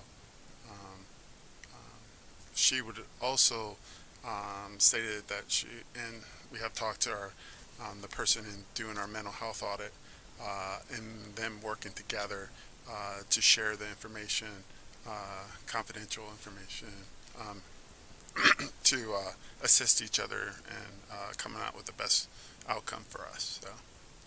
Thank you. That added another question that I have onto my other 2. So, with that being said, focusing on Park Forest Middle School and the high school, right? Some of this behavior, this bullying behavior, starts in elementary. And if we can't get ahead of it in elementary, it gets worse in middle school and high school, right? So I just want to make sure that we're taking into consideration this elementary schools as well. And I understand the need for the high school and the middle school, but if we don't get ahead of things early. So I just wanted to make that comment. I guess it was a comment, not a question necessarily. The second part, the Target Bullying Intervention Program training. So going to do that training for school mental health professionals in Pennsylvania. I assume that means most of our school mental health professionals will be part of that. Is that accurate? Correct. So I know they already have a ton on their plate and they're very short on time. How do we ensure what they're learning in this bullying intervention program training gets trickled down to more than just our mental health professionals, right? We need the teachers to understand this. We need other staff in the building, recess paras, cafeteria paras. A lot of this stuff takes place, not necessarily in the classroom, but on the playground, in the cafeteria. So I appreciate the school mental health professionals, but they can't be everywhere when you have 1, maybe 2 per building. So how are we going to ensure that this day-long training that these school mental health professionals are going through gets out to the additional staff? So realize that this is an audit, okay? Not a consultant coming in and giving us ideas and avenues. So it's based on what their findings come out. We know that this is going to be a ongoing process. It's not going to happen immediately, and there's various different things like train the trainer. So as one group gets trained, that group can then train the rest of the group. We can also bring her back for more training as needed. There's other organizations, and I'm sure Dr. Swear could speak more about what that training consists of and how that would impact a whole school district. So that would be you. Yeah, I would think that she's also going to make recommendations in certain directions, whether there's certain trainings or certain programs that might serve the needs of whatever you identify as a need. You are hopefully going to point us to some resources to then remediate that need. Maybe you could speak a little bit to that kind of process. Yeah, so absolutely. Can you hear me? Yes, thank you. We can see you Okay, too. good. Yeah, so what I like to do is to have a long-term relationship with school districts. So I initially will come out as Superintendent CJ talked about. I'll do an audit, and then the training for the Target Bullying Intervention Program is directed to school mental health professionals. But then, as part of the whole consulting process, I will, kind of look at the needs and take the results from the focus groups and make recommendations for, district-wide bullying prevention and intervention strategies. So I don't know who made that comment, but you're completely right. Everybody from, bus drivers, paraprofessionals, teachers, parents, all the kids. I mean, this is a whole school issue that needs to be addressed in a comprehensive way. You had a follow-up, Dan? Yeah, so just thank you for that response. And towards the tail end, you said that you would make recommendations, not only based on the code of conduct and the bullying policy review, but what you get out of the focus groups as well. So if we're limiting the focus groups to Park Forest Middle and the high school, how are we capturing real-world data from the rest of the district other than code of conduct and the bullying policy review? So I would say that most of our kids have gone through elementary school to get to middle school and have that experience of what happened and transpired in those things. And I'm sure within the focus groups they can share that this has occurred in the elementary school, that this is not a once and something that only occurs in the middle school, or if they're high school, that it didn't occur in the middle school or has been through their whole K-12 career. So we hope that they're honest to remember their elementary years and can refer back to that. I personally think a student that's in high school now, right, so that they were in elementary school anywhere from 4 to 8 years ago, correct? Am I right in my math with that? Well, you're also doing middle school as well. So it's two focus groups in middle school. Park Forest Middle, right? Yes. So you're capturing half of the middle school there and half the elementary schools. But hopefully in high school you catch what these high school students remember from elementary and potentially the other middle school. Okay. Dr. Swearer, do you typically do your focus groups generally with some older students? Is there potentially some reasons why it might be more fruitful with older students in terms of, the ability of what you can ask and discuss? Well, it would be perfectly fine to do focus groups with elementary school students too. Okay. So that could easily be, added in conversation. So, I would be happy to do focus groups with elementary school kids. So the Target Bullying Intervention Program is a program that we do with kindergartners through seniors.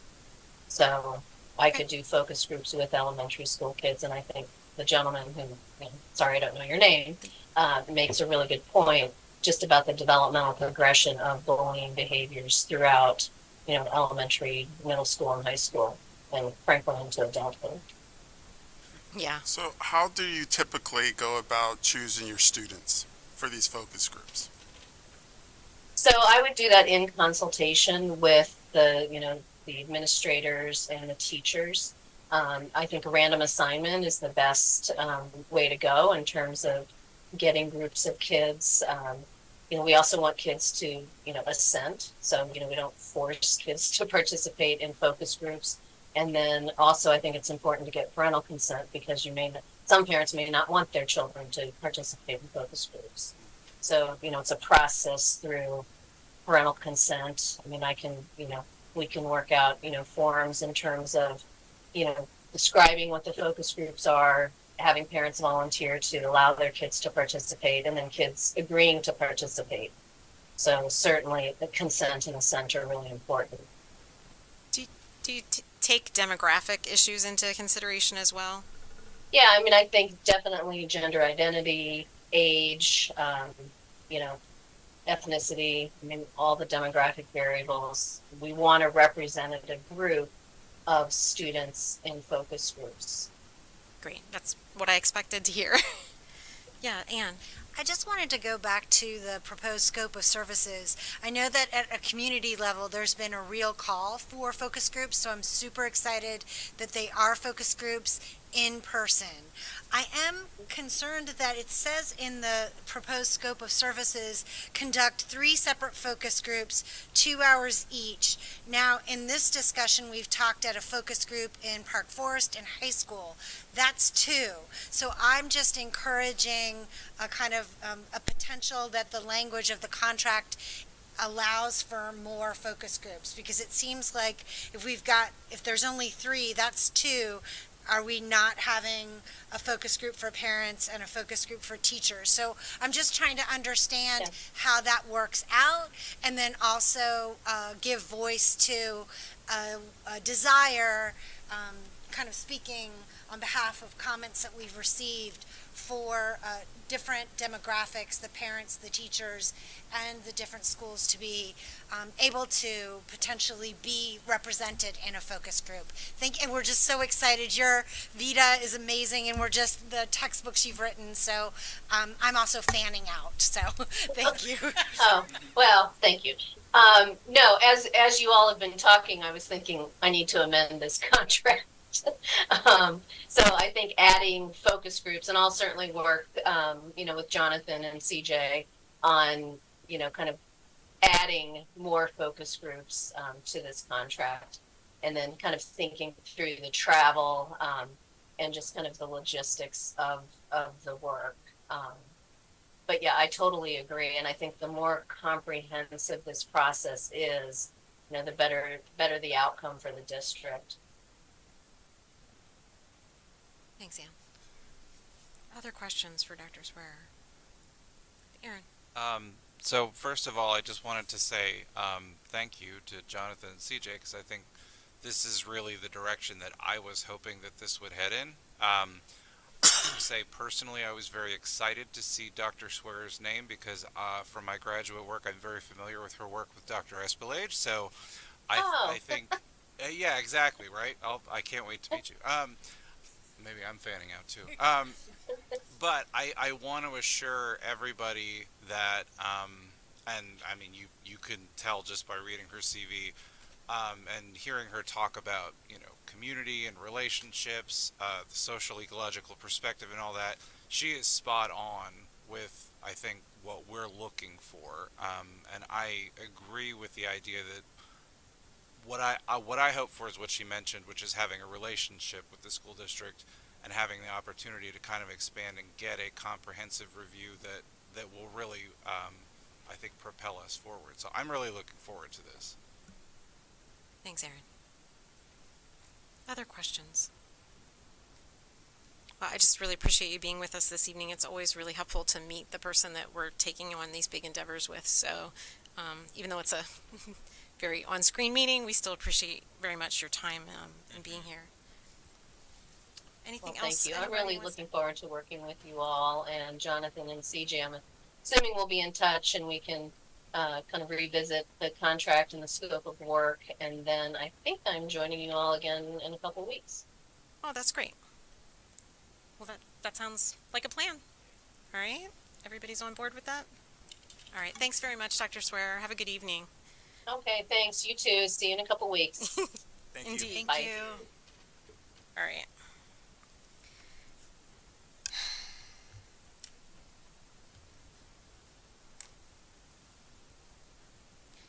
People feel like they can get through this last part of the committee of the whole? Okay, let's try to go for that, and then we'll take a brief recess.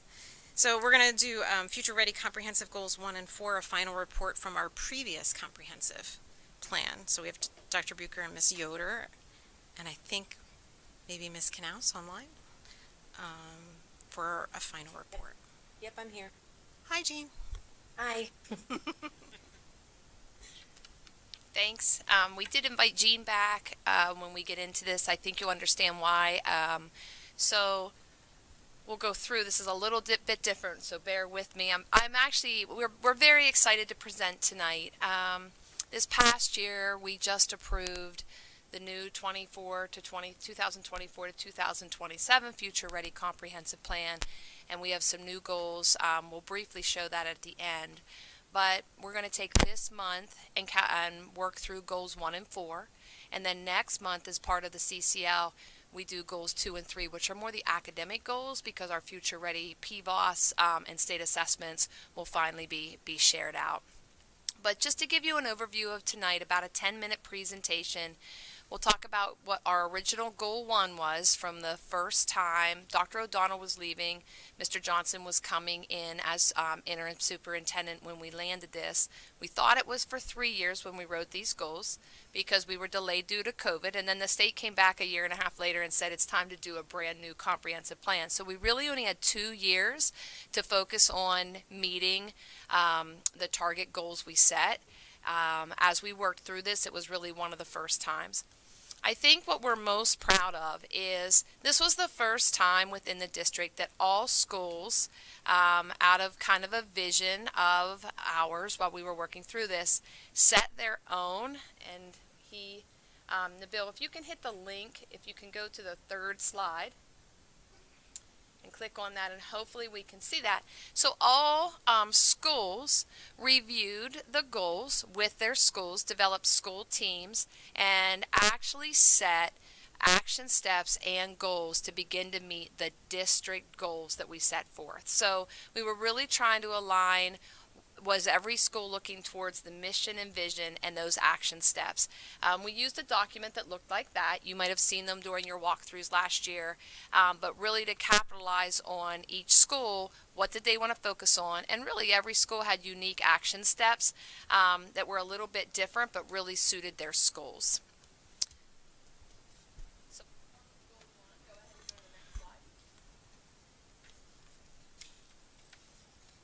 So as far as goal number 1, we'll be reporting on goals 1 and 4 today. So all 4th and 12th through 12th grade students will participate in at least one extracurricular, co-curricular, civic or community activity during the school year. So that was the goal that we'd set. If you could go back 1 slide. Thank you. So district action steps are listed there. So create and administer an engagement survey to establish our baseline for all 4th through 12th grade students to see what they were involved in those 3 different areas. Also develop the list of activities for each of these grade levels. Engage students that are not participating, seek understanding into what the barriers were related to engaging them, and then try to remove those barriers from students that were not engaged in civic or school district-based activities. So going back to that overall accomplishment from that goal, we did create that engagement survey, distributed that baseline. We did have a little bit of a concern that did come up is having a plan to meet all the students who did not take the survey. So really just searching kids down, saying, can you meet with us, explain, fill out the survey, many different ways, many emails, many reminders, PA announcements, etc., to try to get kids to take that survey that may have not just done it on the first take. So in the 24 through 26 plan, we are now assistance with Justin Hetrick and his team to develop a form within PowerSchool, since we made that switch, which will actually help us drastically collect that information. As far as we know who's on our football team, we know who's on our volleyball team, we know who's in what clubs, and then generically, if a student's engaged in a civic activity as a generic civic activity. So that will greatly assist us in tracking that information moving forward and keeping our information so we know who to target to get students involved. Some of our schools have developed well-developed plans, and they're working on breaking down barriers to getting those students involved, and we'll continue that goal through our next comp plan initiative. So with the final outcomes, as Dr. Bucher shared, our original survey didn't quite yield, especially at our larger, our middle and high schools, the results to get to every child when we finally gave it. But with working with Mrs. Canals, we actually realized that some of that information was on the PA Youth Survey that is given every year in grades 6, 8, 10, and 12. So she's going to talk a little bit about that. But I do I'll finish my slide. I think appreciate the board last year. We were able to put elementary chorus into the day. And I thought it was really important because that gave equity across all 8 schools, that any child that wanted to participate in chorus prior to last year, it was before school at 7:15 a.m. If you look at the increase of the percentages with every single school by adding it to the school day, phenomenal. Some of them, if you look at Mount Nittany, increased by 93% with that simple change. So I want to thank the principals and really the music department and even the 4th and 5th grade teachers that said, yes, let's make this happen. As a result of also focusing on this goal, we saw an increase in our intramural activities. Some of the elementary schools, the school counselors and the teachers in 4th and 5th grade talked to the students that weren't involved, tried to break down the barriers. Transportation for some continues to be a barrier, trying to get them home. So that is something that our schools are still working through to say, what can we do to make sure that any child that wants to participate in elementary school to get that jump. But we did add some clubs with teacher volunteers at different schools, some robotics, Math 24, trainings like Empowering the Bystander, which tomorrow our district is actually coming together and all 8 buildings are coming here for student ambassadors at those schools to get that. So we were really pleased with some of the additions that we made to track that. But as Jean is going to talk, I'll let her talk a little bit about the findings in the PA Youth Survey. Sure, thank you. Can everyone hear me? We're good? Okay, I'm going to talk really loud because I know there's some technical difficulty happening. So one thing I think we tried to focus on in the district was really getting students more involved in school activities, but I think our overall goal was to actually civic engagement, community engagement. And so if we look at the PACE survey, and Nabil, if you could go back to the slide before, yeah, you'll see across the top what those are, what the data is from 2019 to 23. And so I always like to do before pandemic, during pandemic, and after. And you can see that we've made increases in students' involvement in what the PACE data, and the exact page that you can find this on the PACE data, which is on the Student Service webpage under our district, is page 42 and 43. And they talk about organized community activities, family supported activities, school supported activities, faith-based activities, job and employment, volunteering, and other activities. And so they take all of those, and of all of those things, 93.3% of our 6th, 8th, 10th, and 12th graders participating in one of those things. So that's pretty awesome. And you can always see, I like to compare to the state, 86.9% is where the state falls. So we can always resort back to the PACE data, and what's really exciting about that is that you're going to be including 4th grade next year, so you will have that elementary perspective in that also. So that's going to be pretty exciting. So the PACE data, I think we always kind of forget because it's every 2 years, but it really does shine very nicely on what we're doing here, and the increases that we've done to push this forward have really helped. And so the next slide just kind of gives you a summary that we know when students are involved in these things. Jean? That they're, yes. I just was going to ask, can you remind us what our percentage of participation is for PACE? I know it's pretty high, and we only have a couple students usually opt out, but just that's something we should keep in mind looking at that data, right? Yep, we had, I believe this year we had 78% participate in the PACE data of 6th, 8th, and 10th, 12th graders. Thanks, that's helpful. Just, so people know that we're getting most of our kids. Yeah, thanks. And we know that the reason why we have this goal, and you can see the conclusion, when young people participate in pro-social activities, they foster healthy development that are more likely to develop connections with peers and members in their positive engagement. And so they're less likely to participate in alcohol, drugs, and other dangerous activities. So that's why we want to really promote that engagement. Go ahead and go to the next slide. So moving on to goal 4, and this was again in the last comprehensive plan, was using the annual school climate survey We'll increase the percentage of students by a total of 5% in 3 years, who feel safe, have a sense of belonging, and have a connection within the school community. The action steps we want to look at first, because some of those action steps are what the school principals and their teams really capitalized on to try to create the change of getting students to feel like they had a better sense of belonging and like coming to school. Next slide.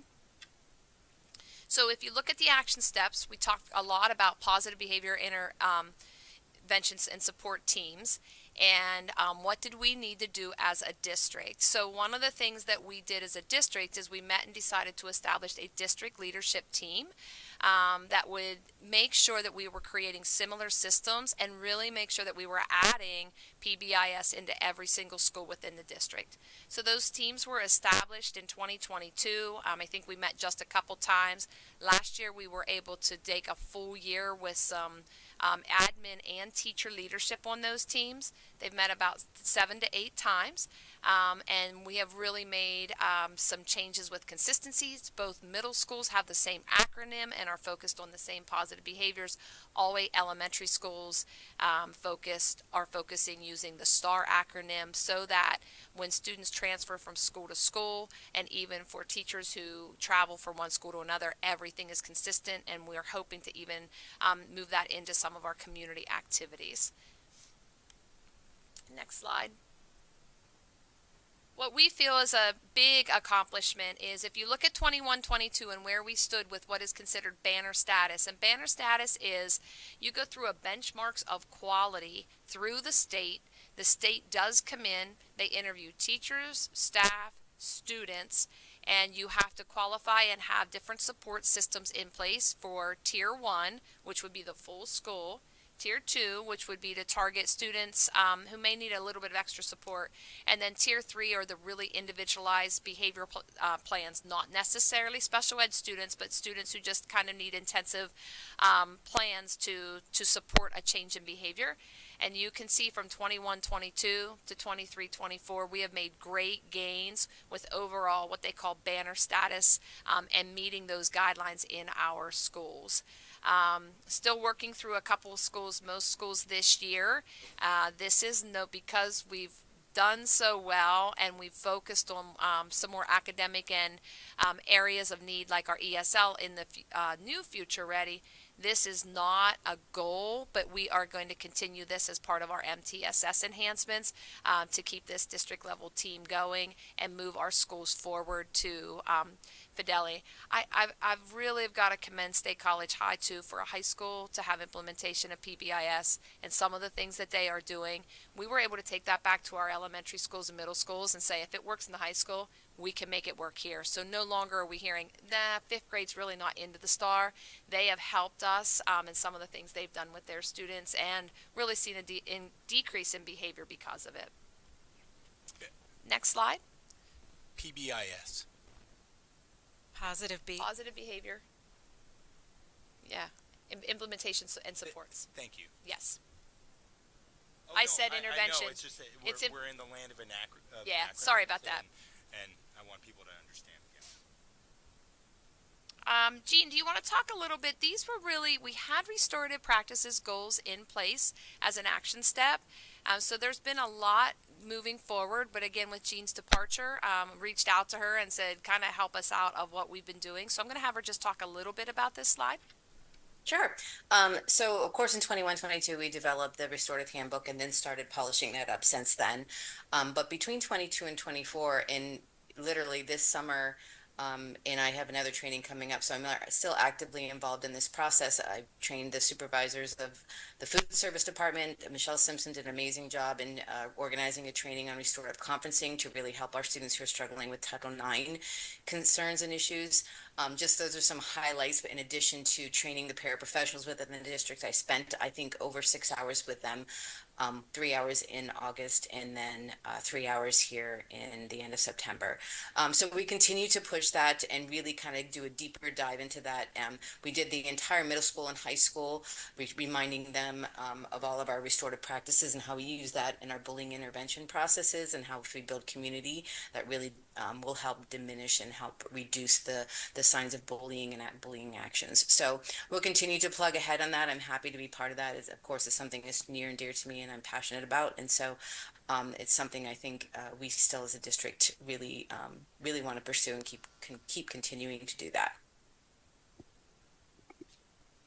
So I appreciate all this information, especially about restorative practices. I'm wondering if you have feedback from the kids themselves about how well restorative practices works, because some of the criticisms I have heard, not just from kids but also from parents and from teachers, is that restorative practices has been used in place of consequences.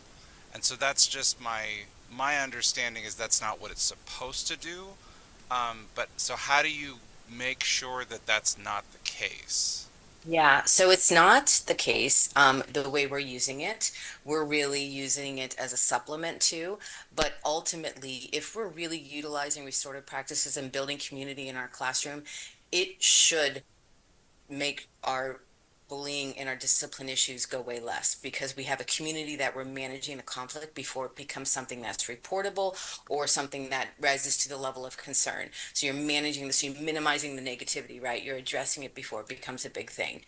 So when I hear people say that, it's one, they really don't understand maybe the restorative approach to things, but also we also want to shift our punitive, right, our punishment to development, and we really want to get to the place where we're actually having students sit in front of their people that they've harmed and manage that process. And if you've ever been in a restorative conference with a student who has been been an offender, speaking to the victims, it's a very, very powerful situation, and it's actually has more impact on the child than giving them suspension or expulsion or detention or something like that. So I'm going to go both ways with that. The way the district is using that is to supplement our disciplinary process, so we really still follow our code of conduct, and then we also want to reintegrate and do that reintegrative shame back into the district, and we want to repair the harm before the student comes back, so we're not sending them out and then plop them right back in the classroom, right? We're repairing the harm that has been done there. So I would say if that's happening, they don't have the whole story, or things always happen on the other side of things when you get the whole story, which makes you understand the better way to move forward with that.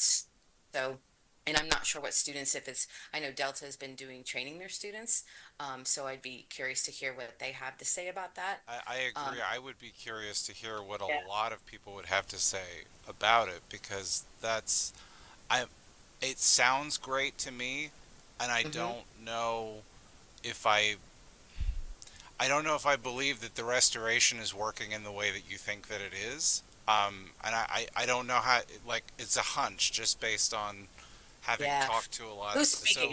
Who's speaking right now? Sorry, it's Aaron. Miller. Aaron, I'm doing a training on the 14th. I would love for you to come if you want to, so we can speak more candid about this. I don't have any assumption of what's happening. I'm only doing the trainings and have to really hope that I'm planting a seed that's growing.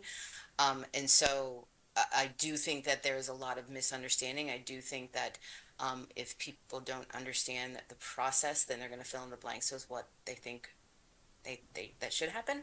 And so I would encourage you to attend the training. I would love to have you on the 14th if you're available. And then let's further this conversation. Sure. Yeah. And I think one of the challenges that we always face is that consequences or discipline are a private matter for students, and so it's not something that classmates or other parents are going to know the results of necessarily. And sometimes when people don't know something, they make assumptions or fill in gaps that are perhaps not always factual. So the other thing I've learned recently to be careful about my language. Jean very wisely taught me that restorative practices is kind of a umbrella philosophy, and then restorative conferencing is very specific to that whole interaction when there's an event that might involve discipline and other things. So that's helped me to make sure I kind of keep clear, because when we talk about restorative practices, sometimes that's that circle, that community building piece that she was talking about. Anyway, so next slide.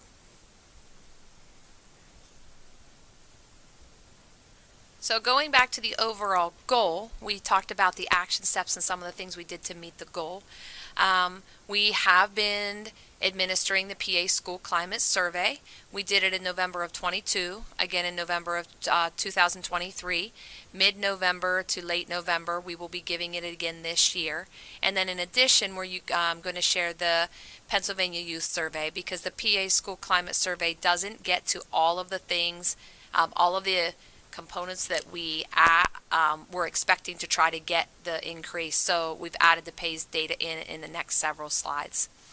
So I'll just briefly talk, next slide please. I'll briefly talk about K-12 School Climate Survey. There are 3 questions that are asked at elementary, middle, and high. They are: I feel safe outside and around the school, I feel safe in the hallways and bathrooms, and I feel safe in my classroom. What we did is compiled those from elementary, middle, and high to get an average, and then looked at the differences between November of 22 to November of 2023. We did see an increase. It is not the 5% increase, but we did increase the compilation of those from one year to another. Jean? Oops. So we don't have actually that data slide up there, I guess. Do we? I'm not seeing it. No, go again. I'm sorry. Go back. Okay. Can you hear me? Yeah, slide 13, please. Yeah, it's not on there. Oh, there we go. Okay. Sorry. So then the question that came up on the PACE survey is: I feel safe at my school.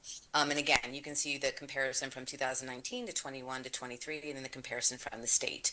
That's exactly what we want to see in the PACE data. We want to see a gradual increase, and that's what we've seen as our trends throughout things that we've done, that we've really focused on, specifically with mental health and things like that. So that's a good thing. And again, compared to the state, 78.4, and I always say it's great that we are way ahead of what the state's doing, but it's still not okay, right? We still need to continue our progress moving forward. So good to say that 91.2 of our students feel safe at school.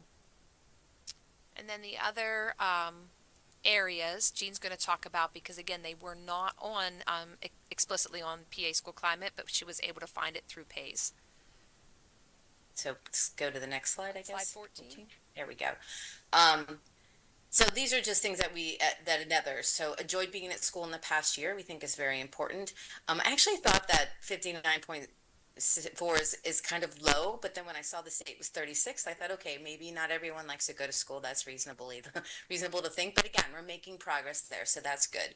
Lots of chances to be part of class discussion or activities that have a connection with the school community, 94.7. Curious as to why it went to 95.7 than 94, and I think that's probably more the online engagement. You're more in people's face maybe, but that was interesting to see that.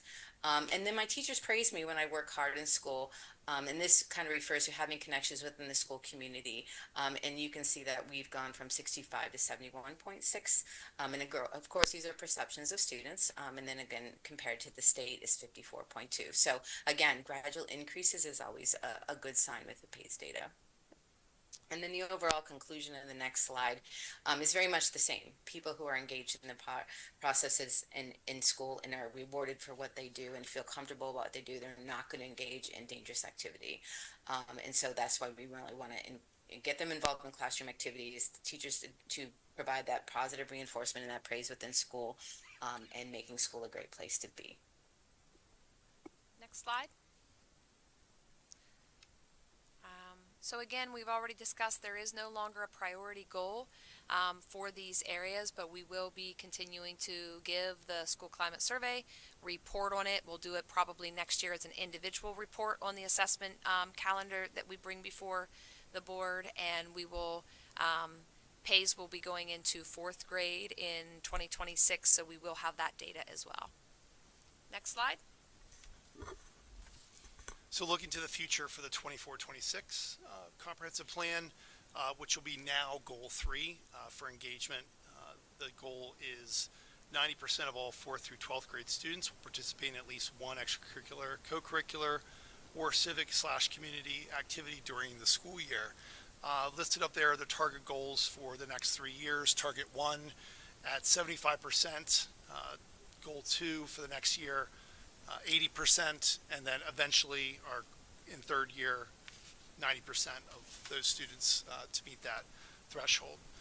So in addition to the PACE survey, this year, PowerSchool will help us track this, like I mentioned earlier, and schools will work with the teams to meet with students who did not either complete it or ask them to share why they may not be involved if they're willing to do that, so that we can help remove barriers to get them involved as part of our goal.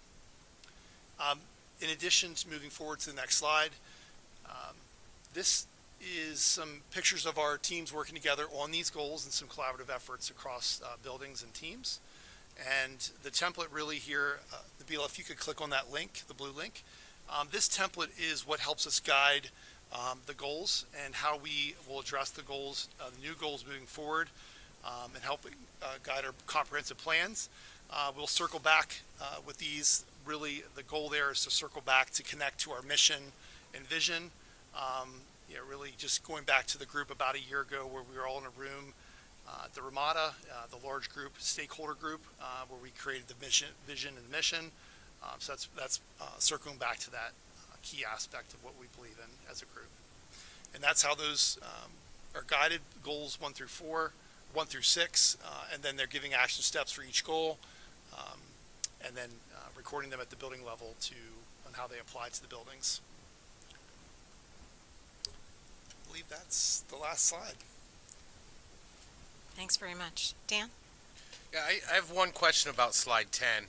I think it's great to see the growth in the tiers through the schools, right? Huge jump in a lot of schools from the 21-22 to 22-23 school year. A few of people accomplished that tier 3 in the 23-24, right? What's holding back some of the schools that haven't changed much? What's holding them back from the rest of the schools in 1, 2, and 3? So absolutely. So you have to maintain fidelity and banner status every single year. And if you lose it, it takes you back 2 years. And so it is making sure that all teachers are, we are continuing to focus on this. There are schools that lost that and have really worked that this year will most likely pick up 2 and 3. That happens because we realized we needed to do a reset button and we really needed to focus on all kids. So even though tier 2 and tier 3 might have been going, we had to get the focus back on when there was a situation where they just didn't quite meet the banner status. So it is something that we focus on. It is something that we have conversations with to make sure that they are moving forward. In some cases, the other thing that could have happened is that might not have been, when we have this action plan, we told them to focus on 3 goals over all 5, a minimum of 3. I would have to go back and look at those individual schools. Was that not one of the goals that they focused on? I'm not sure if with 21-22, but we have really begun to say with PBIS we want all schools moving forward with it and setting that expectation. So we're working on individual bases. Delta is not listed on here. They are working through this, but because they're not a school, again, it's not recognized. Yeah, it's not recognized to get banner status. PFE is a notable outlier on this slide. Yeah, they will most likely have 2 and 3 at the end of this year, but they were ones with new leadership. It was one of the if you go back in history, it was one of the last ones to pick up any PBIS, clear back with Mr. Weed, who had it, and then there was some transitions in between that, and then they were really starting over under Dr. Quinter. New teams, people left, and they really had to reorganize, so they've really focused their efforts to get it back into place, and they're moving forward with two, and they have their MTSS behavior system in place, but their focus really went into that tier 1 to make sure that they were maximizing and getting it effective for all kids. Good questions. Thanks. Others? Okay. Thanks so much. This is really helpful. It's exciting to finally be doing this, looking at data from our comp plans, even though I know it was a short turnaround on that last one. So last on our committee of the whole, we're going to have math curriculum update from the curriculum team regarding our K-12 math curriculum.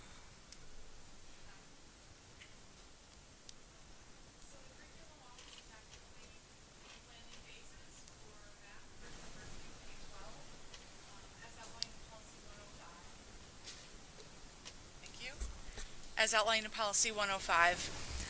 To ensure a thorough process, we would like to work with the IU, as we did with the ELA curriculum audit, and have them do an external audit of our entire K-12 math program, which would also include interventions and enrichment. And it's a 4 to 6 month process. We do not have the contract, the exact dollar amount yet. They're still working that up for us. And they're finishing 2 audits currently before they could start ours. So they would anticipated start date would be February for that. They would look at our written, taught, and tested curriculum. So we would provide sample curriculum documents just at random per grade level. They would come and observe classrooms as they did for ELA. They're not reporting on individual teacher performance or anything like that. They're strictly looking at mathematical standards of practice, what they see or don't see. It's really like, I saw this, I didn't see this. And then at the end, they compile that data and give it to us in a written report. The ELA audit was about 34 pages long, if you remember. It was pretty comprehensive, and it's really meant as a support. It's not necessarily meant for Glows and Grows, but we had a lot of commendable things in our ELA audit, and I would assume we will have that in our math audit as well, as things that we might want to think about. So we do not have the contract tonight, but we will be bringing that to you as an action item in the future, and we wanted to let you know what was coming, why it was coming, and we would typically bring this at CCL to discuss. Thanks very much. Makes a lot of sense. I know we had a really favorable experience with the ELA audit. Questions from board members? Would the math audit include IB math as part of the process, or It would include any math classes that we are running. Okay. It could, yeah. I don't know that they would focus as much on IB math or even AP math, because those are very specific standards that teachers are teaching towards. So I'm not saying it won't include it, but I don't know if that would be a main focus. It would be K-12, yep. It would be K-12. They'll visit every building and be in every grade level. Yeah, for new board members, the ELA audit was remarkably comprehensive. Yeah, I don't think you guys were here. So it was, yeah, I was really impressed how comprehensive it was and how many touch points they really actively had in our district. So questions from this side of the table? Okay, thanks for the preview. We look forward to seeing it come Thank back. you. Okay. Without objection, I'm going to ask, because we have a guest in our audience, if I could have a motion for agenda item 11D only, which is the Human Resources Recommendation Report, so that we can complete that item and let that individual be excused. So moved. Second half. Okay, any questions on the HR report? Okay, seeing none, all those in favor? Aye. Opposed? Okay. All right. With that said, I would like to congratulate Greg Wilson and welcome him to our school district as the new principal of Grays Woods Elementary. We are excited to have him join our administrative team. We are looking forward to working with him as he gets to know his school community and carry on the Grays Woods proud tradition of excellence. So, welcome aboard.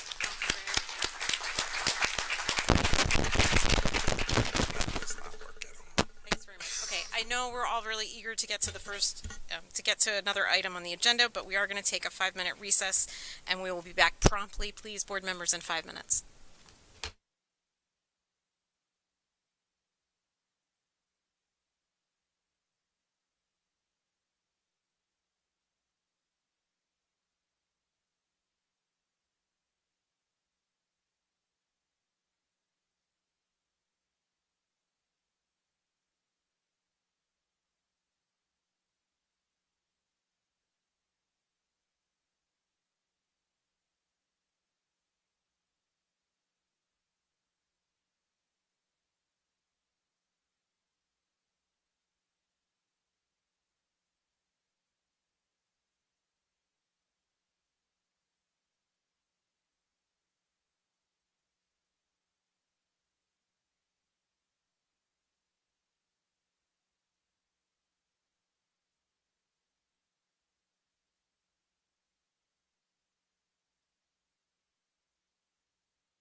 I'd like to reconvene the November 4th, 2024 meeting of the School Board Directors of the State College Area School District. We're going to move on with our agenda. Next up. Nobody's, yeah. Oh, we have public comment. Yeah, I know. I'm realizing that, but my mic is on. I got nothing. I can't. That doesn't help for the online people. Yell. Yeah, I seem to have lost my mic in the break. I don't know why. We're doing great. Is yours? Nothing. Yeah, we're all dead. Who touched what? They were dead before we left.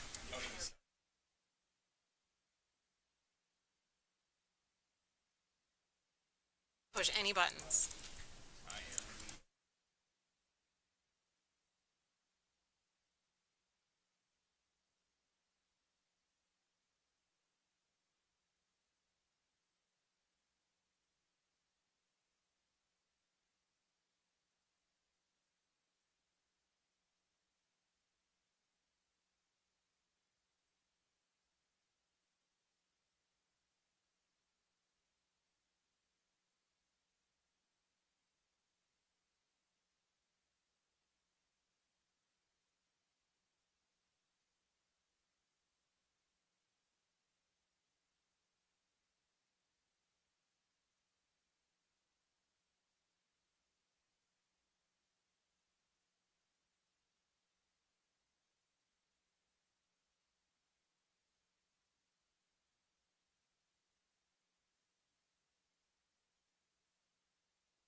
I think we're back in business. Yeah. Oh, look at that. We're all working. We were discussing The soup event that's coming up that's an engagement event. So check our website. Yeah. We're going to have soup, and the board's going to be attending that event as well for that conversation. All right. CNET, are you ready? All right, we're going to try this one more time. I'd like to reconvene the November 4th, 2024 board meeting of the State College Area School District Board of Directors. We're going to turn to our agenda. Next up, we have our additional opportunity for public comment. Again, if you're commenting on an action item in the agenda, we'd ask that you hold your comments for that item. Do we have anyone here interested in making public comment in person? So if you can share your name and where you reside in the district, and you'll have 3 minutes, please.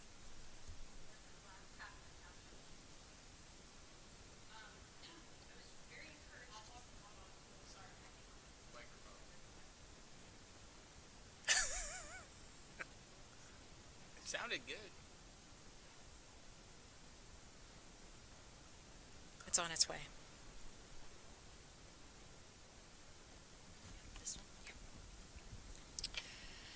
Jennifer Black, Half Moon Township. I was very encouraged to see the discussion of the external review and bullying policies and practices, and to hear from Dr. Swears. She seems like like she has vast knowledge and experience that will be very helpful to our district. I did have a couple of questions and comments as we move forward on this.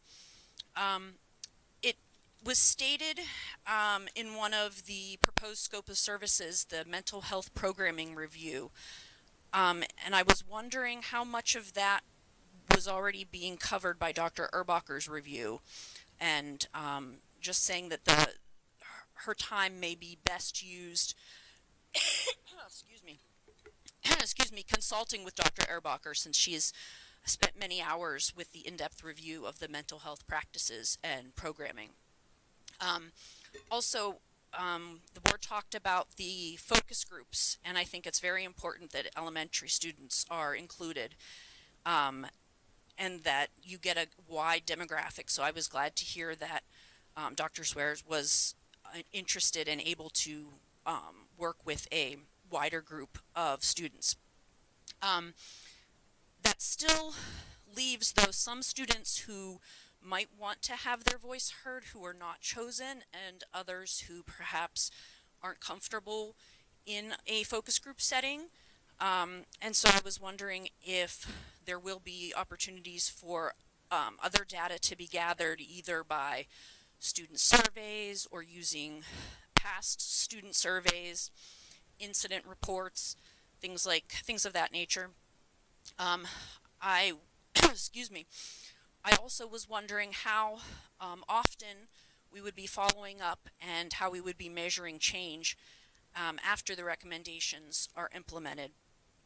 I think something else that is important to note is that as much as we do to help with students and the anti-bullying programs, we also have to remember that when your students don't see the action being taken, don't see the, excuse me, whenever Deb had said that the students don't see action being taken because it's a privacy concern, or maybe it was, excuse me, maybe it was Amy.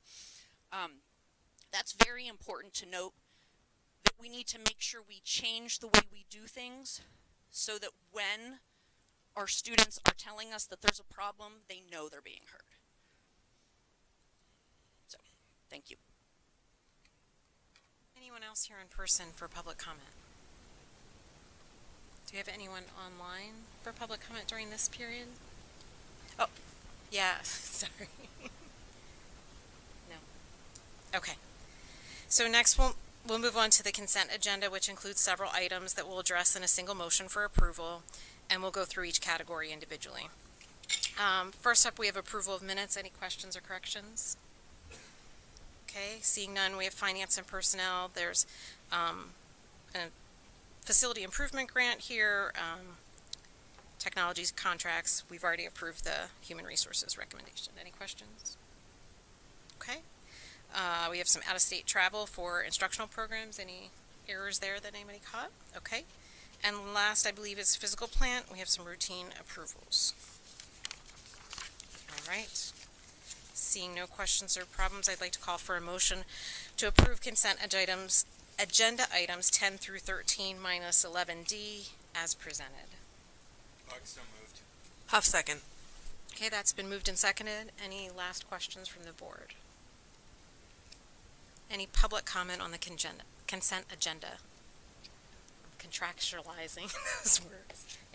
Okay, so board members in favor of the consent agenda, please say aye. Aye. Aye. Opposed? Nay? All right, that item is passed. We're going to move on now to our action items agenda. First up, we have agenda item 14A, a motion to approve a proposal for the International Baccalaureate Program as shown in attachment 14A. Do I have a motion?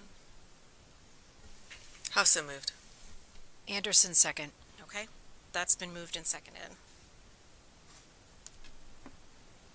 Was there some information you wanted to present first? Yeah, okay, so we're going to have a little bit of additional information shared from the team. Thanks very much for joining us again this evening and your patience in waiting for this agenda item.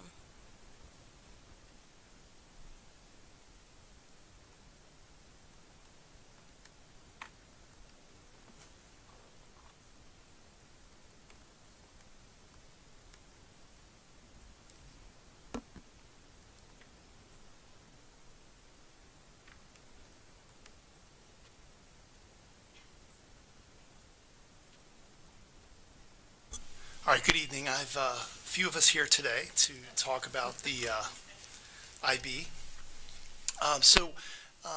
This memo that we put together regarding IB formally requests board approval to initiate the process of phasing out the International Baccalaureate Program from our district's course offerings. We recognize the value of the IB program, acknowledge the impact that the program has had on students involved in the program. However, after careful consideration and analysis, we believe this change will better align with our current educational priorities, financial resources, and our comprehensive plan. For example, an additional support for our multi-tiered systems of support, MTSS, framework that is designed to provide academic support for all learners as it relates to the comprehensive plan goal number 1. The rationale for this change of direction is based on enrollment trends, including the number of IB courses which fewer than 12 students are enrolled. Nabil, could you put that chart up on the screen?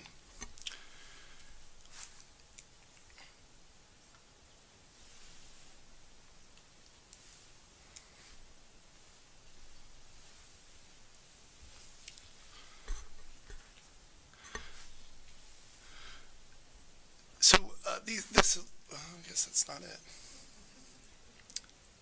It's getting there.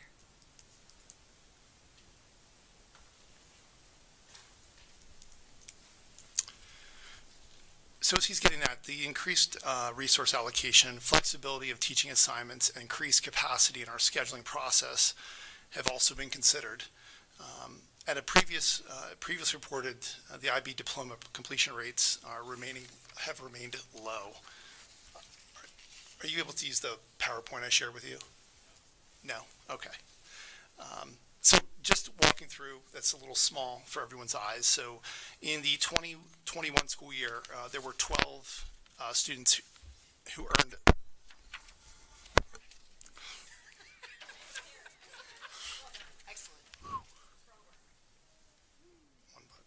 We back. All right, I'll use this one. 12 students earned IB diploma programs in 2021. Followed the next school year, 8. In the 22-23, another 8 students earned the diploma. In 23-24, 13, and then 24-25 current. Currently, there's 9 in the program, and hopefully by the end of the year, that'll also be 9 as well if there's continued enrollment there. So I'll pass that to. Good evening. So I'm here tonight to kind of highlight some of our rationale for this proposal, particularly when it talks about scheduling for the high school grid. So that's a huge process for the high school. So I'm hoping to add some insight with the scheduling process. Currently, 24-25 school year, we have 20 students enrolled in the diploma program. We have 11 juniors and 9 seniors. So those students need access to specific courses to allow them to gain their diploma. When we do the scheduling process in the high school, there are really 3 major priorities that start this process. First, how do our IB diploma students, where are those courses going to fall in that big puzzle? In addition to that, we want to be thinking about some of the other elective courses too that they want. So it could be a singleton somewhere else on the grid. So we have to schedule for those 20 students to make sure they ensure their diploma program. 2, our 9th grade learning community is a big part of the early scheduling with the grid process. We know that our 9th grade learning community is really important and valuable to the high school. That's kind of the staircase. That's kind of where we set our goals and our standards, and we help them through that. So we focus a lot on 9th grade. And Laura, that's because you do cohorts for them, We do right? cohort model, so our teachers are kind of locked into that process. And third, we have a large singleton meeting. And what that means is we have so many offers that we might only offer one section of a class. So when we have all these opportunities, it kind of gridlocks your flexibility when it comes to scheduling, because these 20 students need this schedule. Then you might have others, and so you're kind of locking your schedule into a certain format. Considering we have 2,400 students, this gets tricky, right? So it's complicated for the master schedule when we prioritize let's say these 20 diploma students are ninth grade learning community, all of the singletons. I think in addition to this, we want to be considerate or think about the separate courses that are co-seated. When we think about co-seating, this can add additional work for teachers, right? Like, it involves more work for teachers, more planning to meet the standards. And it's different for all the students in those courses. So this could require additional planning, like I said, meeting the needs of all the learners. So phasing out this IB program could lead to a reduction in the number of courses that we would offer for which teachers need to prepare and create those lesson plans. When we look at scheduling, we're also looking at staffing. So if you think about it, as staffing assignments at the high school, this would give us the ability, by phasing this out, to reduce class sizes and increase support for student learning through our tiered interventions, MTSS, Tier 1, Tier 2, and Tier 3. And those objectives are directly in line with our comprehensive plan. So kind of in summary for this is really will enable us to reallocate resources, reallocate teaching resources more effectively, and we're really looking at the chance to reduce class sizes for all students in all classes. So I think adding some additional supports to our tiered interventions for all students as well would be a piece of this when you look at a scheduling process. I think I'm going to turn it over to Brett next. Okay. Is this one working? Nope. Do you want this one? How about this one? Okay. So Laura mentioned the co-seated classes, and where those come from, the previous spring, any class that has fewer than 12 students enrolled, we bring to the board for them to be approved. For the 24-25 school year, 21 out of the 39 IB courses offered were approved by the school board with fewer than 12. Of those courses, of those 21 courses, 16 were co-seated and 5 run with under 12 students. So we have 39 total IB courses. 21 of those required either a co-seating or an approval of less than 12. To give a little bit more reference there, we have a total of 450 courses running at State High. There were 40 total courses that were under 12 that came last spring for approval, and again, 21 of those were IB, so courses under 12 or needed to be co-seated with another course. So as we looked at our data, one of the things that we looked at as part of our program review was to think about what are other courses such as AP where we might see student enrollment. And what we determined is that over time, our enrollment in the IB diploma program has stagnated based on the numbers that Dr. Bucher shared. However, our enrollment numbers in AP and the number of students taking AP tests has increased. So what we shared in the memo is data just for 11th and 12th grade, because we wanted to make sure that we were looking at data for the same grades, and the IB program is only for 11th and 12th graders. So you can see in 23-24 we had a total of 765 enrollments, and 24-25 this year we have 809. So we wanted to just mention that, you know, as students make decisions in the scheduling process, we are seeing that students are in larger numbers making decisions to enroll in AP and AP programming. Of course, I'm here to talk about finances, and there is a financial component. The IB program does incur some additional costs that other departments and programs do not incur. The total costs range between $117,000 and $138,000 annually, and that is that variation is based upon numbers of students and supplies and curricular needs and curriculum cycles on those different courses, as well as training expenses that are necessary before a teacher can actually teach in the IB program. The annual fees within those amounts the annual fees paid just to the IB organization by the district, aside from the testing fees, are $13,000. It's believed that this, and part of this recommendation is that these commitments could be redirected to support other educational initiatives.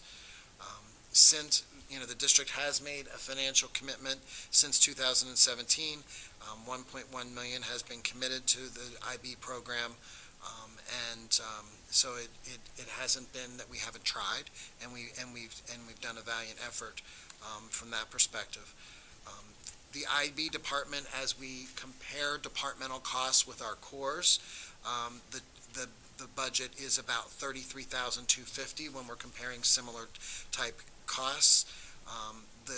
For our core departments, the average is about $14,225.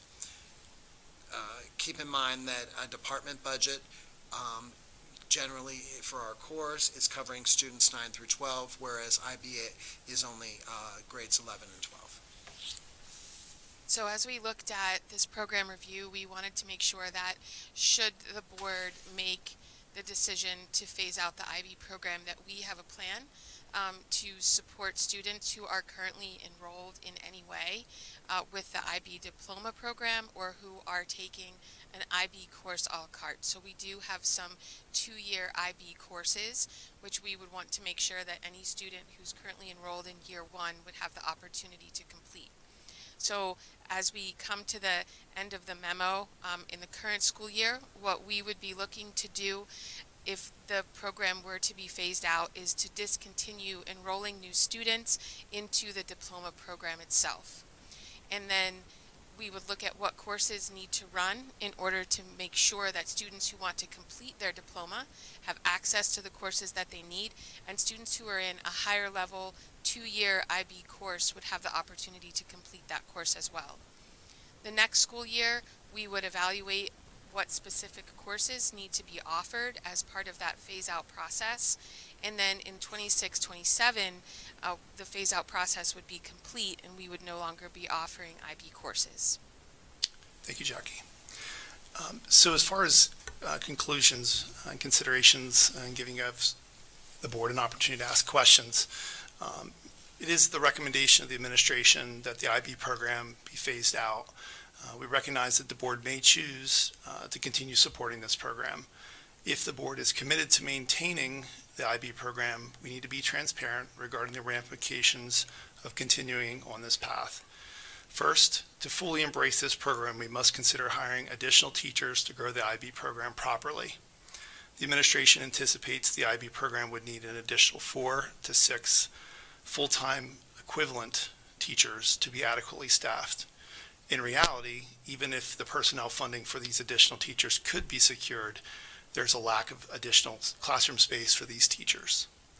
Phasing out the IB program presents an opportunity to better align our educational resources with students' needs, preferences, while managing our resources more effectively.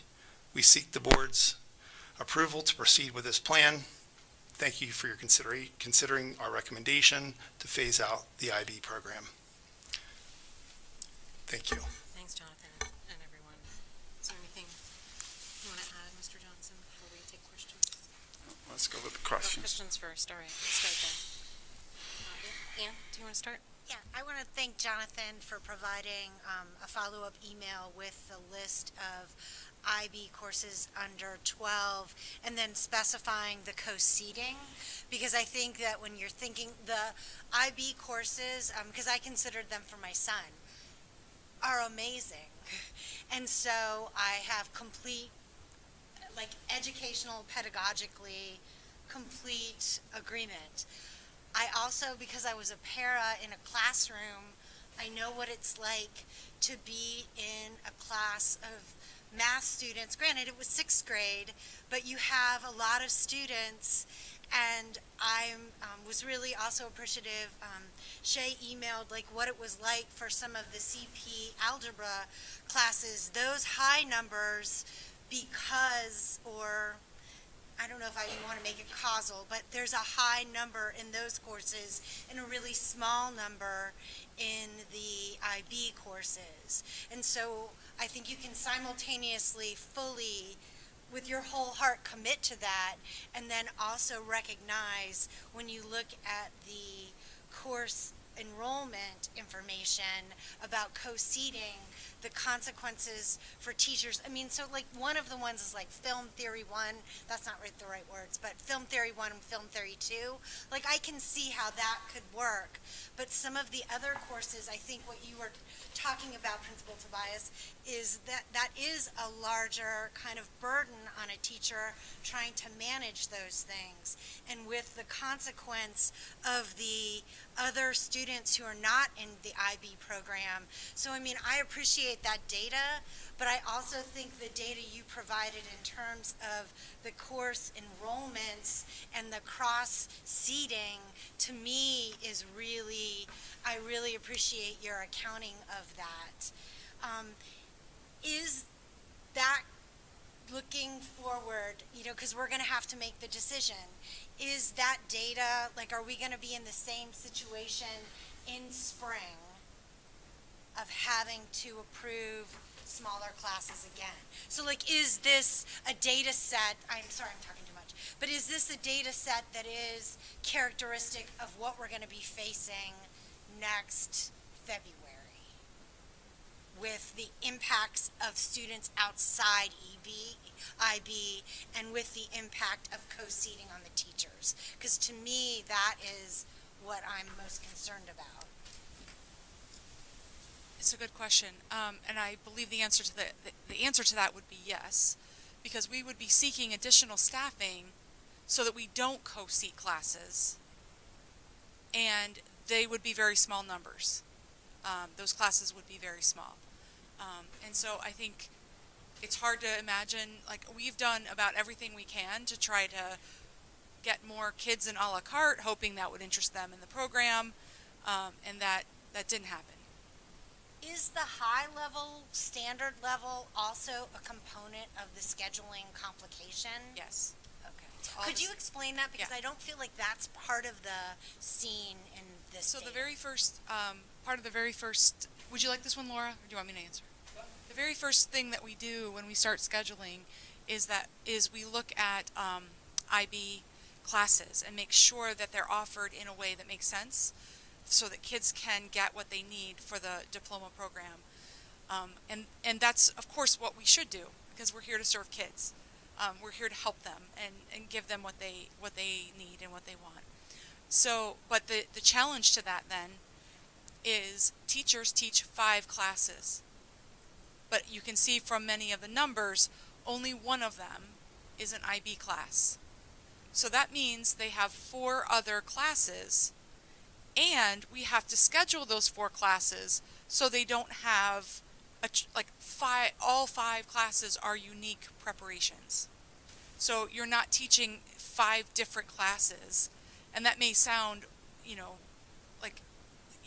but that's a reality. We don't want to do that. Our teachers can't prepare well. They're spending most of the time with kids in the classroom. They don't get enough time to do that level of preparation. And some of the classes, like IB or AP, for example, some of our CTC classes require very specific things from the organization that we use for that. So this is really not a versus class conversation, but we have seen an uptick in our AP numbers, and I don't know if that's why more kids weren't going into the diploma program. We offer a lot in our high school, and I'm proud of that. It's great, and I was on the original team that voted to go Team IB. I was trained, so this is not without a very heavy heart that we bring this recommendation to you. This makes none of us happy at all. But when we look at the challenges of scheduling, the challenges of recruiting, all of the things that we have done and tried, and Dr. Schreiber has done an amazing job at running that program. So this is absolutely not a reflection on anything that we have done or not done.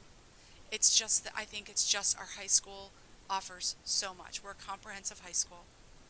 If students want to be in the CTC program, it's really difficult to schedule other things in addition to their core then, and to meet all of their things. So, but I don't know if I answered your question about scheduling. Okay. Just to piggyback off of Anne's question about the higher level and lower level classes, because I think it's important to be clear that, so when a student takes an a la carte class, for example, the IB economics class, that, because it's only 1 year, is considered a lower level class. So they are not eligible to take an exam that would then be considered for college credit. Is that correct? They have to do a 2-year higher level class in order to be, for most colleges to offer credit, is my understanding, as opposed to an AP course, which may be a semester or 1 year, which then may be eligible for college credit. Am I stating that correctly? That depends. There are a number of colleges that do accept standard level credits. They're increasing. It's something that IB is really pushing for. I believe it's Arizona State accepts all standard levels, so it's something that's increasing, but it is much less than the higher level courses. Okay, thanks. That's helpful to understand. And I think IB looks at, is the course only offered as a standard level? Because there are some courses for which a higher level option is not available. That helps with clarity, because when we think about the a la carte classes, what does a student potentially get out of it is relevant to that question. So sorry for that piggyback. I will cede to other questionnaires now. Dan? So throughout the whole IB conversation, we've talked, AP's been brought into it a lot, right? With an increase in AP, students enrolling in AP classes, potentially, so say we get rid of IB and some of those students fluctuate over to more AP classes. You stated 4 to 6 people, 4 to 6 staff, full-time staff members equivalent, right? To continue the IB program. Say all this continues to grow into AP, how many staff members do you see hiring there, so we can compare apples to apples?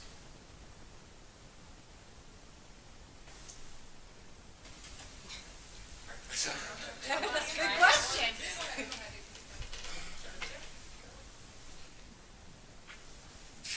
Kind of a comedy routine. My body's telling me it's way past 10 o'clock, but my brain is like tired.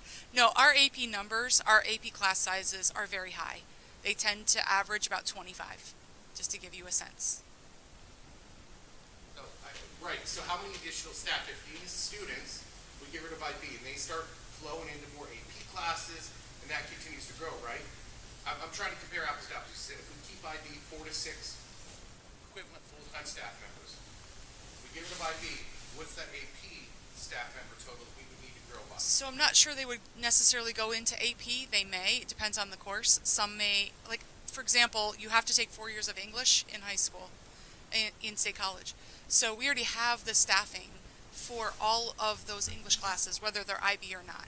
So why are we, if a lot of these students wouldn't go into AP necessarily, why are we comparing IB to AP when we talk about enrollment numbers if they're two different types of programs? I'm just trying to understand. Yeah, I don't think we want to compare. I don't think, like I said, we're not doing this versus thing, IB versus. We're just trying to show for this standpoint of where are our kids? Why aren't they going into IB? We don't have. Right. Yeah, I think it is saying that we have students that have a number of different interests. AP being one of them. CTE classes as well. For example, culinary, we have 34 students that are in the waiting list that can't get in. Okay, we have auto tech. We have 24 students that can't get in because there's not enough seats.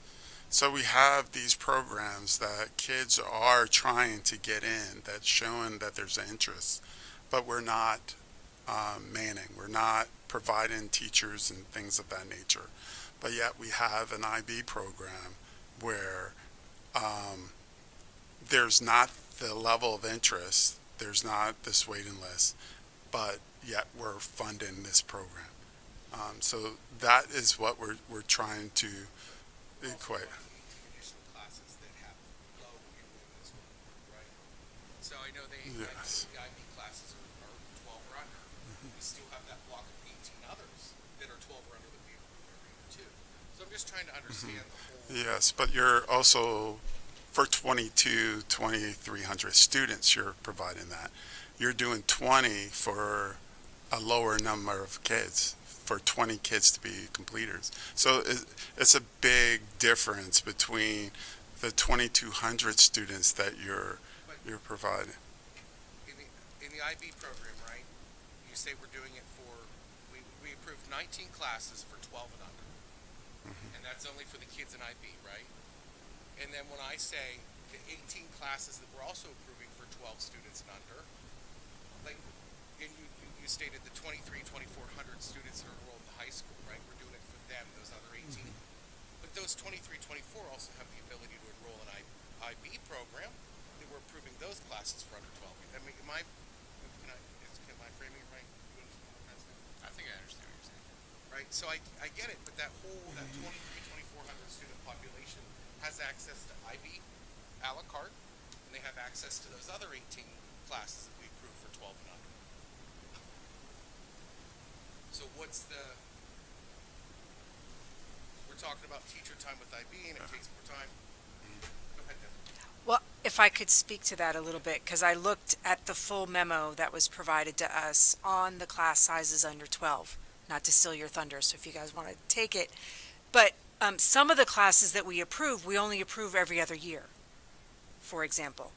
But that won't work for the IB program because the kids have to get their classes in that 2-year period. So that would be one reason why other classes that are less than 12 has a little bit more flexibility, right? Because we can say, well, we only have 10 students this year, but we didn't offer it last year. So we're going to offer it maybe every other year, but I'm not sure offering the class every other year could work for IB.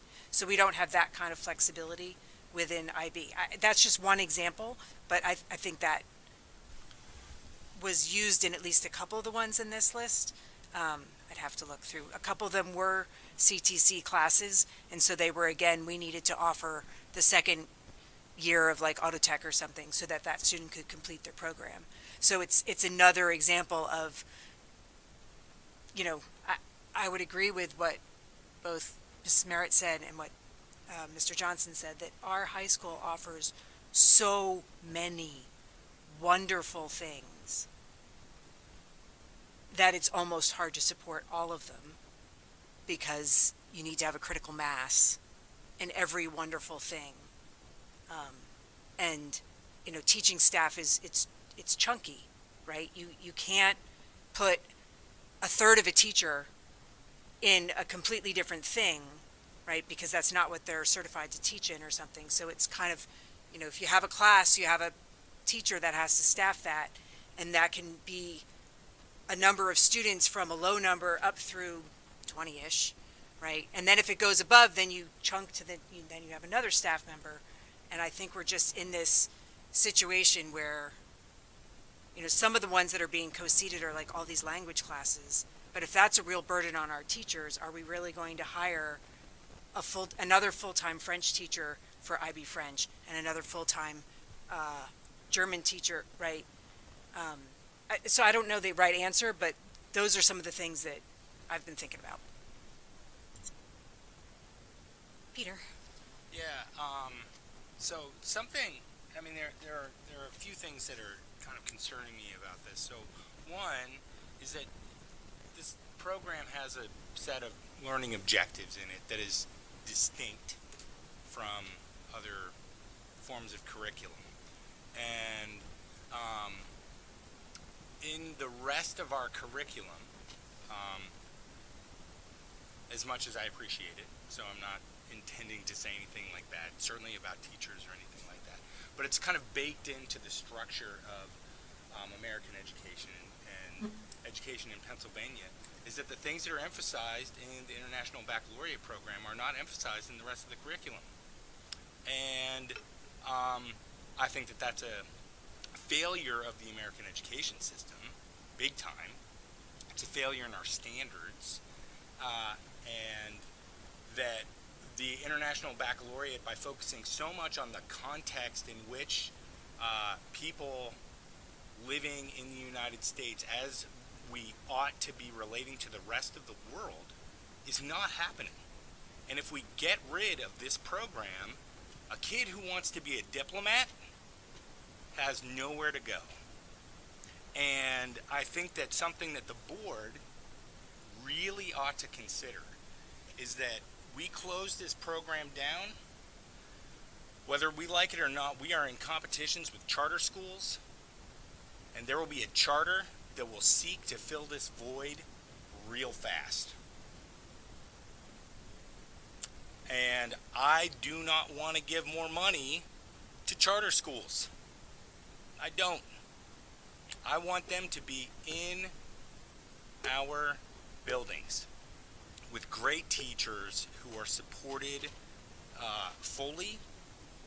And, you know, like, I just look at the issues that I teach about at Penn State and the students who thrive, and I said this before, they are students who go through programs like the International Baccalaureate Program. And I see again and again, I mean, the kids who came and advocated to us before, they understand the context in which they live and, like, they will thrive. And it's not that other kids don't live and thrive and all that kind of stuff, but the particular differentiation of programming that this district does really well, understanding how hard that can be, and might be more expensive per student, to me is like entirely worth it. And I know that there are headaches, and I don't mean to discount those headaches, because at the end of the day it comes down to a teacher being like, oh my God, are you going to give me this thing to do? I understand that. I want to find a way around that. And I hear that we would need more staff to do that, which this board member is willing to entertain. I do not want to get rid of this program.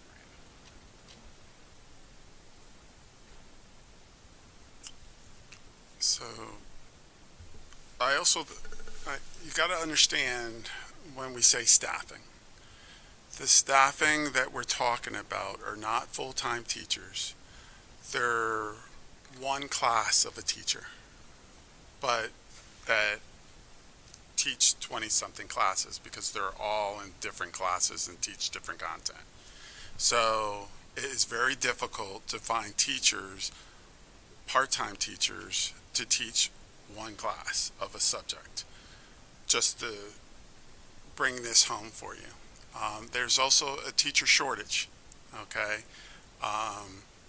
As you know, record shows last year, this year, there was more teachers that were not certified in any kind of content area placed into positions more so than certified teachers.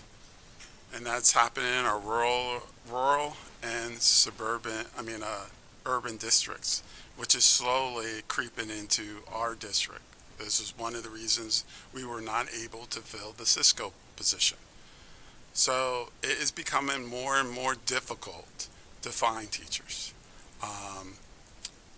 I would also say that we have to concern ourselves with the mental health of our teachers as well.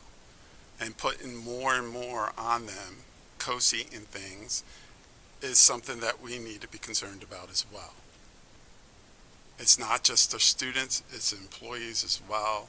And I think we need to be concerned about it, which is why we are looking into services for our teachers on those aspects. So it has a ramification of doing everything, especially in cases where there's a lack of student interest, which is my concern. There's a lot of programs that we offer that kids are doing extremely well in, that serves a need. But we're charged with making fiduciary, responsible decisions about how we spend the money that we have.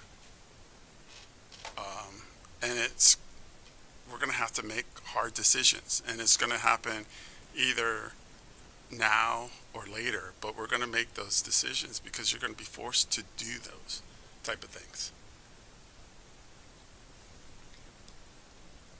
Aaron? I realize that it is after 10 o'clock, but I have some concerns. So I've been thinking about this for a long time. I would like to ask, what is the, how do I want to ask this question? One, I wasn't here when the IB program was developed. So clearly a lot of effort and a lot of time went into doing that, and a lot of people were very interested in it.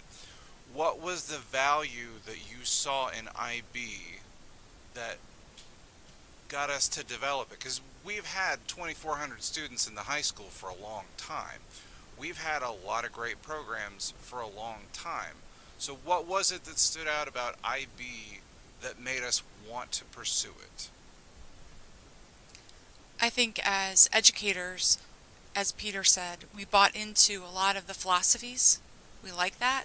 We did a student survey, and we asked students, would you be interested in taking the diploma program or a course? We had fairly high, we felt was fairly high interest. But when it comes to actually scheduling that, then it didn't translate, that survey didn't translate into the numbers that we were expecting and hoping. So I think I'm going to go back to what I said. I was on the original team when we made the decision to bring IB to State College for good reasons. Nobody thinks it's a bad program. Nobody thinks that it's horrible or it's wonderful. It has some really great things, and we can embed that professional development that we've received through the trainings and the resources and materials that we have, and continue to develop that internally. So it's not just like completely gone into the wind.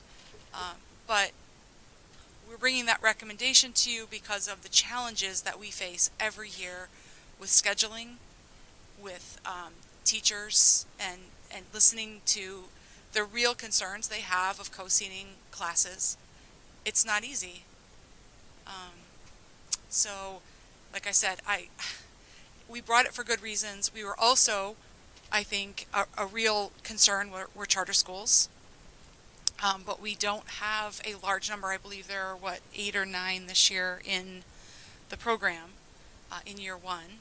So as we talked as a team, I don't know if all 9 of those would go to a charter school or not. I don't know that. But we offer so many other things in our high school that I think it's hard to pick as a student. As a parent of 2 students, I know it was very hard for them to select their courses. They couldn't get all the things that they wanted. There's just not enough time. I don't know if that answers your question, but there's lots of excitement around this new thing, and learning the ways of knowing and all of the great things. None of it was wasted. It's all really good knowledge, and you're not going to hear any one of us say that it was not worth it. Not going to say that. So I am concerned about the same thing that Peter is concerned about regarding the charter school. I don't think this number of students represents the number of students that a charter school would potentially pull. A charter high school, which we really I don't think we have one in this district. So I did ask Randy earlier in the week, how much does it cost per student financially? What does it cost when one student goes to a charter school at a charter high school? And I think you said 13,000 some, unless they have an IEP, which then it can go upwards of 40,000, over 30, right? Suppose you open a charter high school with 100 students, an IB charter high school that has the capacity to do all of those things and teach the things that, I'm not saying that that's the number of students who would go there, but I'm saying if you look at the number of charter schools that exist already and the number of students who are in those charter schools who then funnel into State High, I don't think it's outside the realm of possibility that you could get to 100 students. And if you do the math on that, that costs us a lot more than the investment that we're talking about would need to be made to make the IB program successful. So my interest in the IB program is really in, it took a while to build. It serves, I mean, I went to one of the math classes. I got invited to go to one of the math classes, and I sat in on presentations the students did, and I can tell you exactly as Peter has said, the students who were there were engaged in math in a way that I never was in high school. They were very excited, they were very talkative, they were very engaged, they were excited to share their presentations. They had kind of built a community. I admit it was a pretty small class, and I kind of saw your point about how challenging that would be. But it was also in a classroom that wasn't going to hold very many more people. It was one of those little half rooms, and it was pretty full. I guess it may be because I'm a new board member, right? And it sounds like this is something you've worked on for a long time. I just believe that the value added from the IB program means that we can give it another year to try to figure out what do we do to boost enrollment. I don't know necessarily. I mean, basically I came on the board and I got this table that said there aren't enough of these students, but the a la carte is growing, so there's still interest, but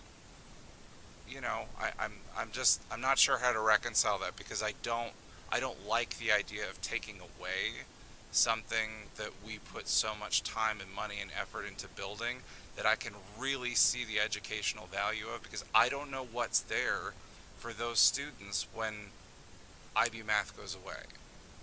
I don't know. I mean, maybe I should go sit in on another math class, right? But and just to see that apples to apples comparison. But I think there's a lot of value added here that I'm not sure is represented just in the numbers. And I do want to acknowledge, it sounds like you all agree with that there is value to it. Okay. I think that we do all agree that there is value to it. I think that one of the things that we struggle with as a team is that in a math class that you might go to for IB that has, this year, we are offering 2 classes. One, I believe, has 8 students, one has 9. I think there's a math class that may have as few as 4 students. And so we're committing, in math in particular, a teacher to teach those sections of math, which means that some of our other sections of CP geometry, for example, are up over their cap. And I think that that is part of the challenge that we're dealing with, is we absolutely understand, and I was here with Chris when we started IB, and I was a part of that team, and there was a lot of thought and excitement. And I think that what we struggle with now is if we have a section of 4 or we have a section of 8, and then we look at balancing that against a CP geometry section of 26, then that's kind of part of what our conversation has been as a group, is do we think that IB has value? We absolutely think that that's true.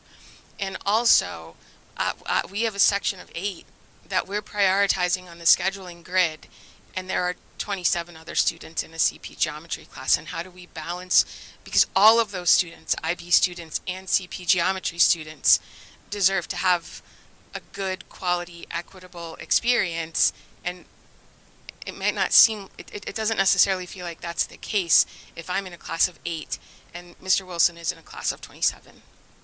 So, Before we move on to something else, I think it would be helpful for a clarification. Randy, do you have a rough ballpark on our number of students in brick and mortar charter? Like we're not talking hundreds, we're talking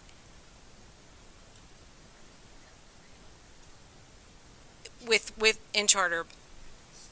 Yeah, but that's a pretty sizable number. Yeah, then that's K to 12 as well. So I do just to your comment, I think even if an IB high school existed, I would be shocked for us to lose 100 students. I think that's, over time, could it eventually grow that big? Potentially. But I don't know that that would be the case in the short run, for sure. Yeah, I know there's more questions. I didn't know if, were you waiting? Yeah, I think Jackie and, yeah. All right, so thanks for the presentation, and I just want to take a minute to acknowledge like the many emails we've gotten from IB students and people in the community who support the IB program. Like we've all been reading your testimonials, and like it's definitely driven home how impactful the program has been to the people who participated in it, and I definitely want to acknowledge that and say I think that it's great. Anytime anyone is having an impactful educational experience, like that is, all I want to hear about. So I do want to just point out that for me, like reducing class sizes is like a priority. There are very few things in research that have linked learning outcomes to, what am I trying to say? Like the research has linked better learning outcomes to reduced class sizes, period, like it has been shown. And so there are very few things that we can latch on to that's like, this will improve learning outcomes for students if we reduce class sizes. So when I think about it in terms of like having a larger impact on the student body in general, anything that can, we can do to decrease class sizes is helpful. If you put me in a room with 8 students, I'm going to make sure they all love math. Like I'm going to have a personal relationship with all of them. I am going to like know what they're doing on a Friday evening. Like I'm going to know everything about those kids, right? You put me in a room with 27 students and I'm teaching geometry, I can't have the same relationship with those students. Like it's just not possible. And I'm going to try and I'm going to do everything I can, right? But it's a completely different beast. And I also just want to add, as a first year teacher, when I taught 7 classes a day and had 4 different preps, I appreciate your work to prioritize and help teachers have reasonable caseloads with their work. I think teachers deserve that. And I also just want to encourage people to think about the resources that IB requires as not just the money, but also the points you bring up about the scheduling, because scheduling is hard.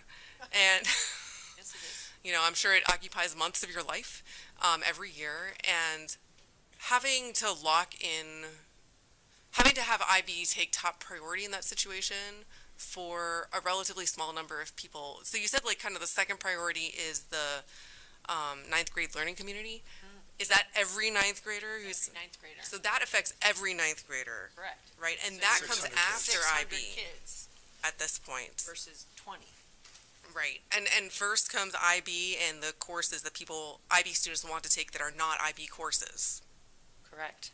So like that's a big prioritization, and I would just encourage people to think about like what's getting deprioritized when we are putting that first, when that's the first thing there. And again, I don't want to I want to take TOK, right? Like I can't say enough good things about the IB program itself and the content it covers. I do think there's opportunities to become a global citizen in a regular classroom. And I think we give more opportunities to that effort when we reduce class sizes across the board. Thank you. Thanks, Jackie. Debbie, you want to go? Yeah, I'll keep this super brief. Ditto to everything Jackie just said. And I guess I just wanted to also just think outside the box a little bit, recognizing what both Peter and Aaron had to say about the importance of the different learning objectives and maybe a little bit of the pedagogical style in the IB classes. And I think Mrs. Merritt said this, like, there's nothing that says we can't do that in our other classes. So I think if we go forward and phase out the IB program, I would like to really strongly encourage us as we look at our high school scheduling that we think about those learning objectives and that pedagogical style in our other classes. I don't think it's impossible to find that in our other state high classes, and I'd like to see us build that, because that would actually introduce those types of elements to even more of our students than just the group of kids that want to take IB classes. And just, a little bit in response to what you said, Aaron, we have some IB classes that are super popular, like the World Religions class, for example. That class would stay. It just wouldn't be called IB World Religions. But I would suspect, at least in the short term, if the teacher stays the same, it would be taught the same way. It just wouldn't have the IB label. Because I'm assuming, and I couldn't find anything online, but I'm assuming that we couldn't just offer a la carte IB classes without I asked the that last time. right, I was without a the no. diploma program, because we heard a lot. We got a lot of emails. I didn't count them all, which ones were from kids who were doing the diploma program, but which ones were from people who were doing a la carte. But I feel like it was at least 50-50, and there were, a lot of people were doing the a la carte, which says to me there's a demand for it, but it doesn't have to be in this specific program.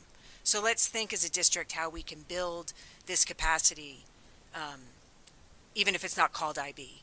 It can be still an element in our classes. Thanks. Peter, I know you have a comment, but I think I'm going to take my turn first, if you don't mind, because everybody hasn't spoken yet.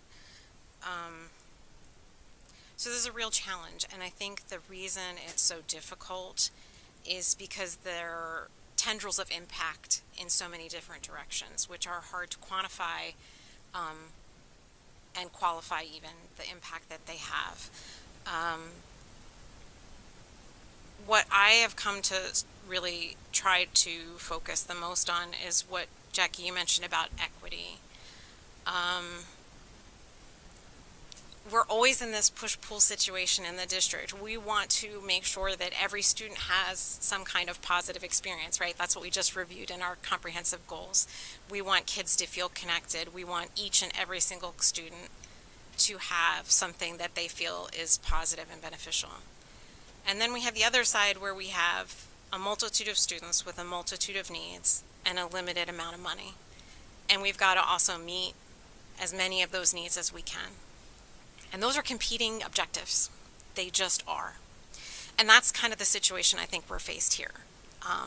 As everybody said, IB has great value. It has clearly had massive impact, demonstrable impact on the students who have experienced it.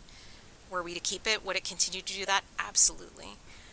I don't have any doubt of that. I think the teachers in particular who have really invested in this program are incredibly dedicated and love the program, and I know this is a really difficult situation for them. But what I think about is some of the impacts when we talk about MTSS and the ACE program and the learning program, and I know that was referenced in the memo, excuse me. And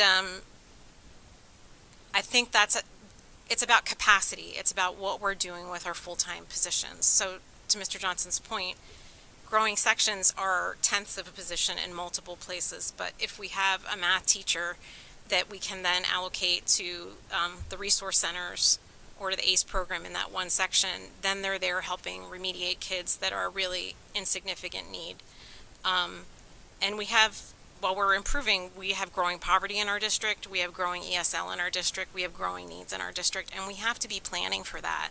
That's ongoing at our elementary school. And bringing up the elementary school, I would highlight that the information that Ms. Yoder shared with us about counselors during our mental health update was that our counselor ratios in the elementary schools are pretty high, and that's a concern. Nationally, we know that young children are having more and more emotional behavioral problems, and they're coming into our district with those issues, and we're needing to be able to deal with those, and oftentimes that means staffing. So the real conundrum for me is about equity and staffing. When we're talking about adding 4 to 6 or 8 full-time positions, for new board members, that's a lot. Each year when we add positions, we're most often repurposing positions, and maybe we add like 1 or 2 positions a year, at most. So growing the program is a really significant financial investment, and it also means we don't have those funds to place in other places. And that's a real concern for me because we have these growing needs, and we know we're going to need to address them, and it's going to require staffing. And when we're faced with students in need, and certainly in desperate need, that's a real concern that we have to look at. We have to look at the numbers of students impacted. It's just the reality of what we're faced with financially.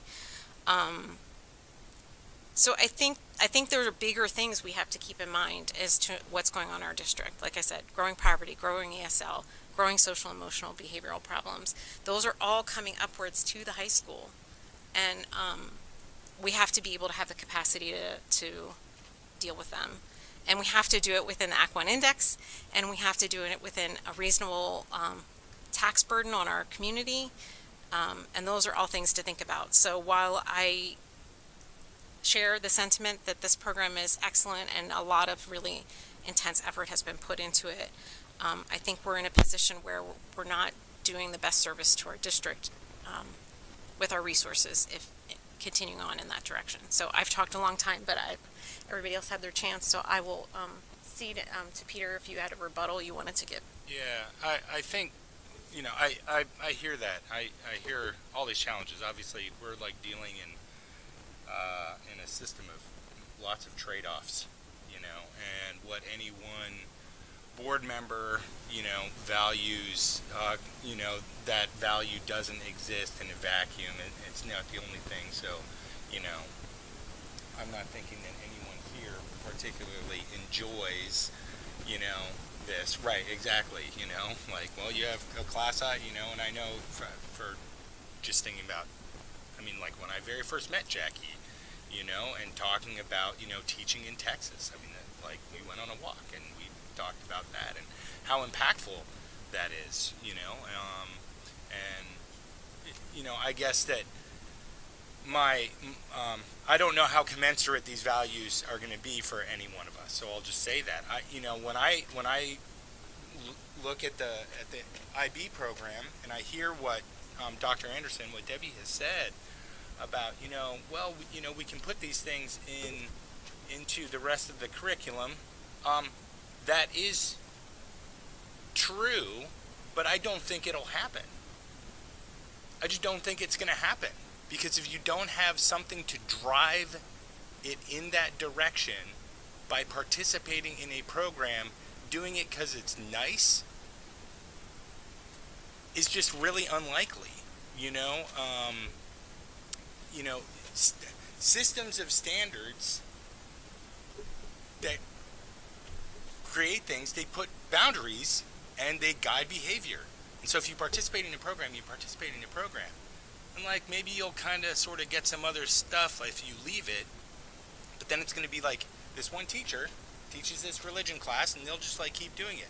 What happens when that teacher's not there? You're not going to replace them necessarily to meet the requirement of the IB because you're just not going to, if you're not participating in it. And I think that, and I don't think I'm alone in this, you know, the country faces a crisis of democracy right now and the ability to tell whether something is, pardon my language, bullshit or not. And I believe that, you know, this program helps people be much more literate about the world that they live in than other choices. And I'm just not really willing to give that up.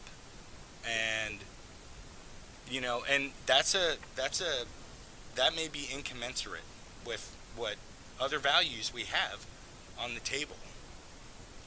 I think that's really unfortunate that we're in this situation. There is another thing that I think is really important, which is that we are missing 2 board members here who have opinions about this, and I believe, and I don't know what the outcome of the vote would be. And I would really prefer to have the vote on the 18th when they are here.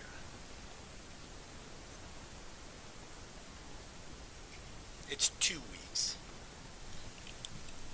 The problem is with postponing, we have already postponed it since the last board meeting to this board meeting, thinking that all the board members were going to be here for the vote. We need to get this information in the course handbook, course guide, and in the hands of our students, whatever direction we're going to go.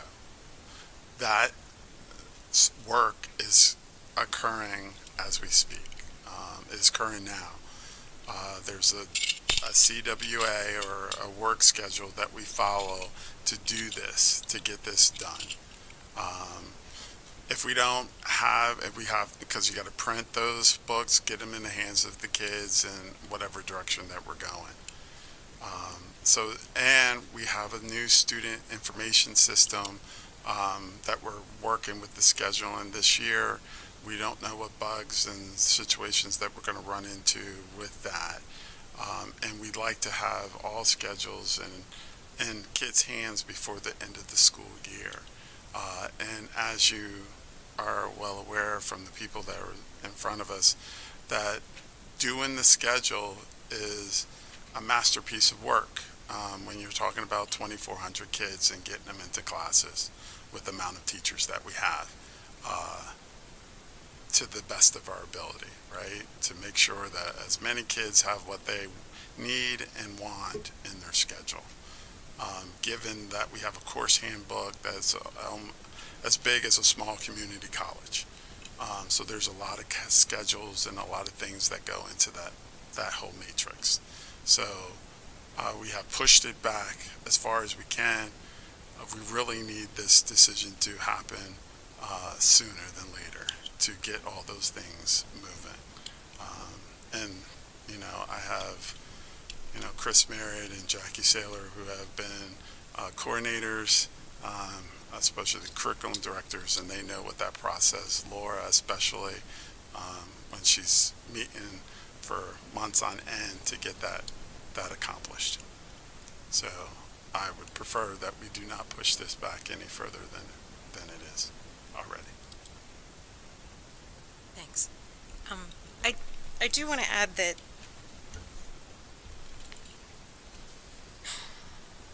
I agree that this program, Peter, teaches people to think critically and look at things in a very holistic and important manner.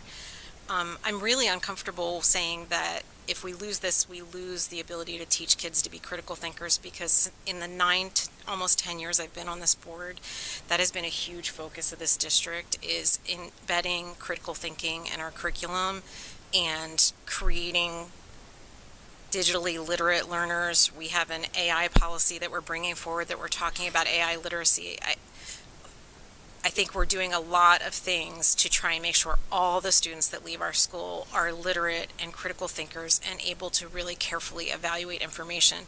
And I don't think having a program that only has 20 students is the way to ensure that we graduate students like that. I think that it's really critical that all of our students graduate that way. So that's my plug for critical thinking.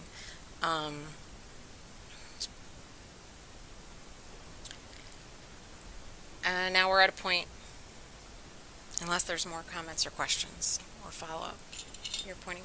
Oh, no, I was like thinking, I see people who want to speak, I think. Yeah, I'm aware of that public comment will be had. I just want to make sure there's nothing else from anybody at the table. Okay, so there is a motion on the table. We've had questions or discussion from the board. At this point, we we will have public comment on this action item.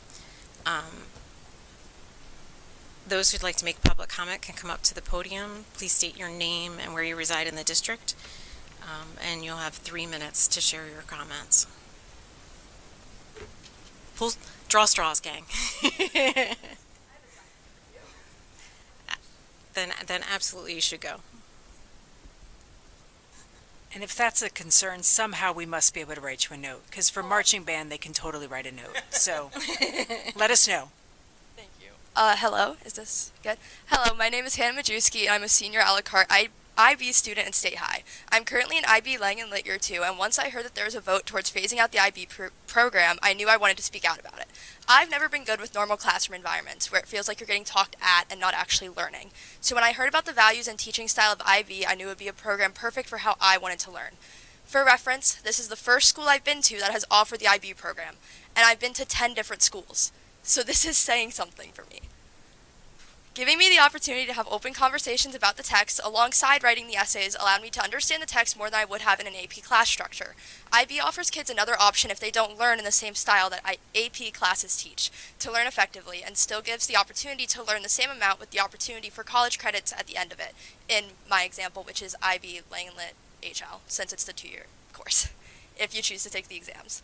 Having IB made me feel like I had a choice in my education, instead of being an advanced student forced to take an AP class when I knew it wasn't the right fit for me, or the right environment for me to succeed in. In the past 2 years, I've watched myself and so many of my friends thrive in the IB courses as they were finally in a learning environment that made sense to them. I know underclassmen who are excited and looking forward to taking IB classes because they don't work well in AP classroom settings, but they know that they can challenge themselves. What happens to them once we take this overall phenomenal opportunity away? Students should be able to learn in the environment that makes the most sense to them, and taking away IB takes away one of the best options for kids to do that. This proposal is focusing on the diploma students, when in reality the IB program is about everyone involved, whether you are a diploma student or whether you're taking the classes a la carte. The first day of the school year in IB Lang and Lit Year 2, my teacher told the class that no matter what capacity you're taking the classes, you're a part of and you belong in the program. This has resonated with me since I heard it, and is ultimately the reason why I'm here tonight. As someone who is going into education after high school, I understand what it can mean for a teacher to truly understand, and I have never felt more of that feeling than I have in IB.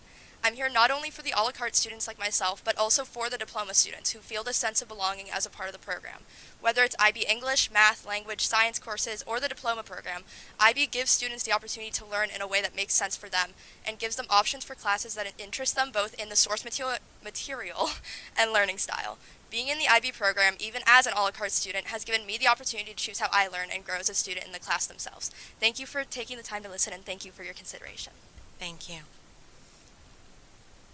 Others who'd like to make public comment? Hello. Hello, my name is Ryan Brown. I'm a current 11th grade IB diploma student at State High. I understand the board and the proposal itself understands the profound importance of the IB program. I'm more primarily concerned about the impact the removal of this program will have on the course selection and the profound importance of having a world learning program at State High. The State College Area High School website About Me section specifically states, students are encouraged to plan their high school programs to best fit their individual interests, abilities, and goals. With the removal of this program, I fear that commitment will be diminished. Many student-specific goals and overall abilities are found within this IB program. Additionally, the proposal mentions offering new courses and electives, but does not specifically state whether these courses will be college level similar to those of the IB program. Replacing the IB program with non-college level courses will eliminate 39 college level and advanced credits within State High. I urge, if the proposal goes through, for a guarantee if there to be an addition or replacement of advanced and college level courses to maintain our commitment to advanced academic excellence. I also feel an unaddressed issue is the time frame in which we have moved to eliminate the program. The program has existed for just 5 years and has incurred $1.1 million in commitment and investment. Eliminating it this early would be an impulsive decision and does not allow time for growth and additional enrollment and interest within these next years. Before my scheduling time in sophomore year, the amount of times I was told specifically about the IB program was briefly once in a slideshow. I do not believe the IB diploma program has been marketed to students effectively or to the same degree as AP and other courses. I believe that a better solution would be to set specific goals for enrollment and to enact additional student awareness programs to help students better understand what the IB program is as a whole. I believe the IB program is a misunderstood program within State High and has not been given time to grow. Thank you. Thank you.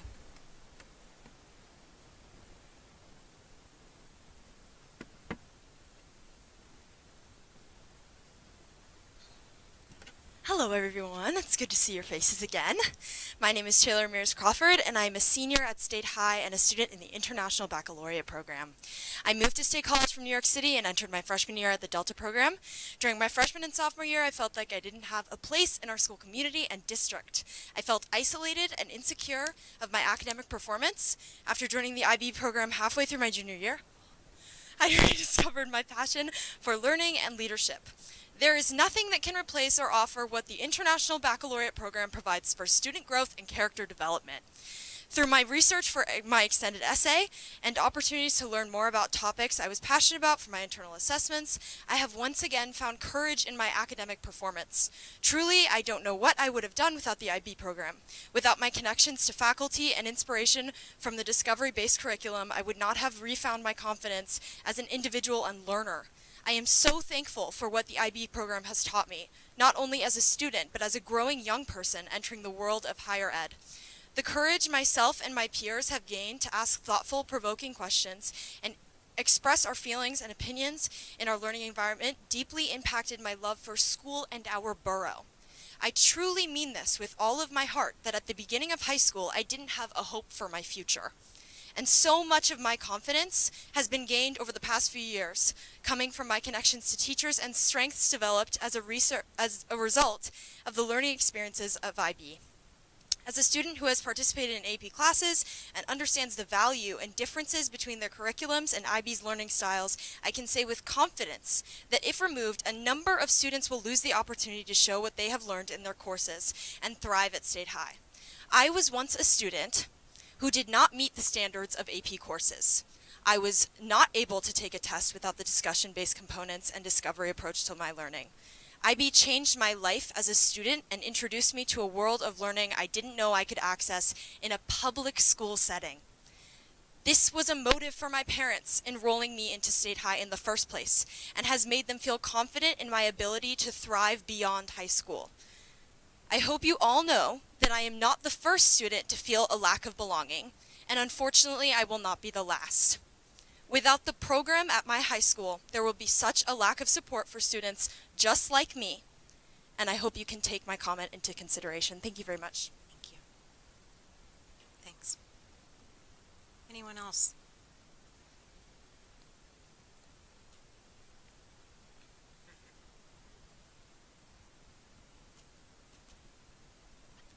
Good morning, or good evening. It feels like a morning. I am Grace Yang. I am a junior at State High, and I am not an IB student. But I'm a little nervy. I was not expecting to speak today, but I was hoping to represent students that are in the IB program and also not in the IB program, but have heard of the amazing experiences that they've gathered from students that are in the IB program. So, firstly, I understand that there are many logistical components and scheduling components that are, and equity components that are being processed and being discussed when we talk about the implementation or removal and phasing out of the IB program. However, I want to emphasize the impact that IB has had on students around me, even as a student that has not been in any IB classes, in any a la carte classes, and has succeeded in AP classes. Firstly, marketing of IB has not been great as from a student point of view.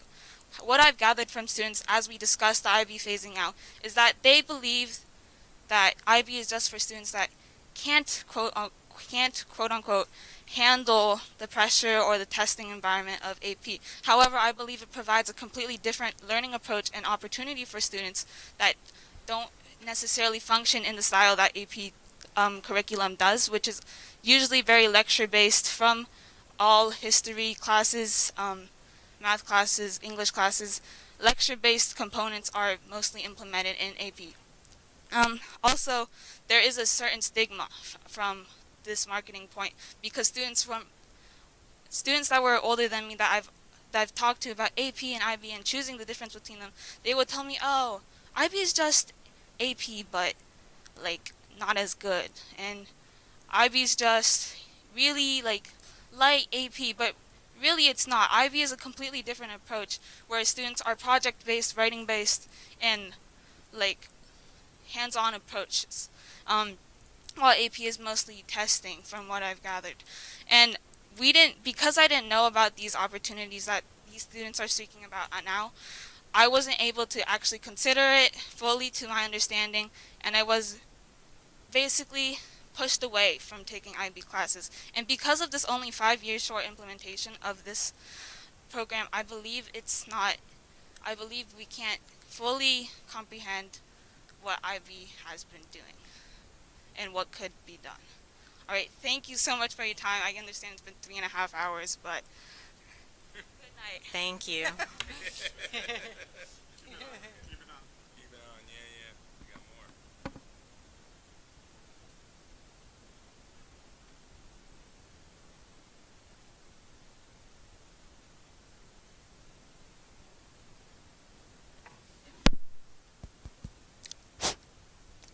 Howard Miller, Harris Township.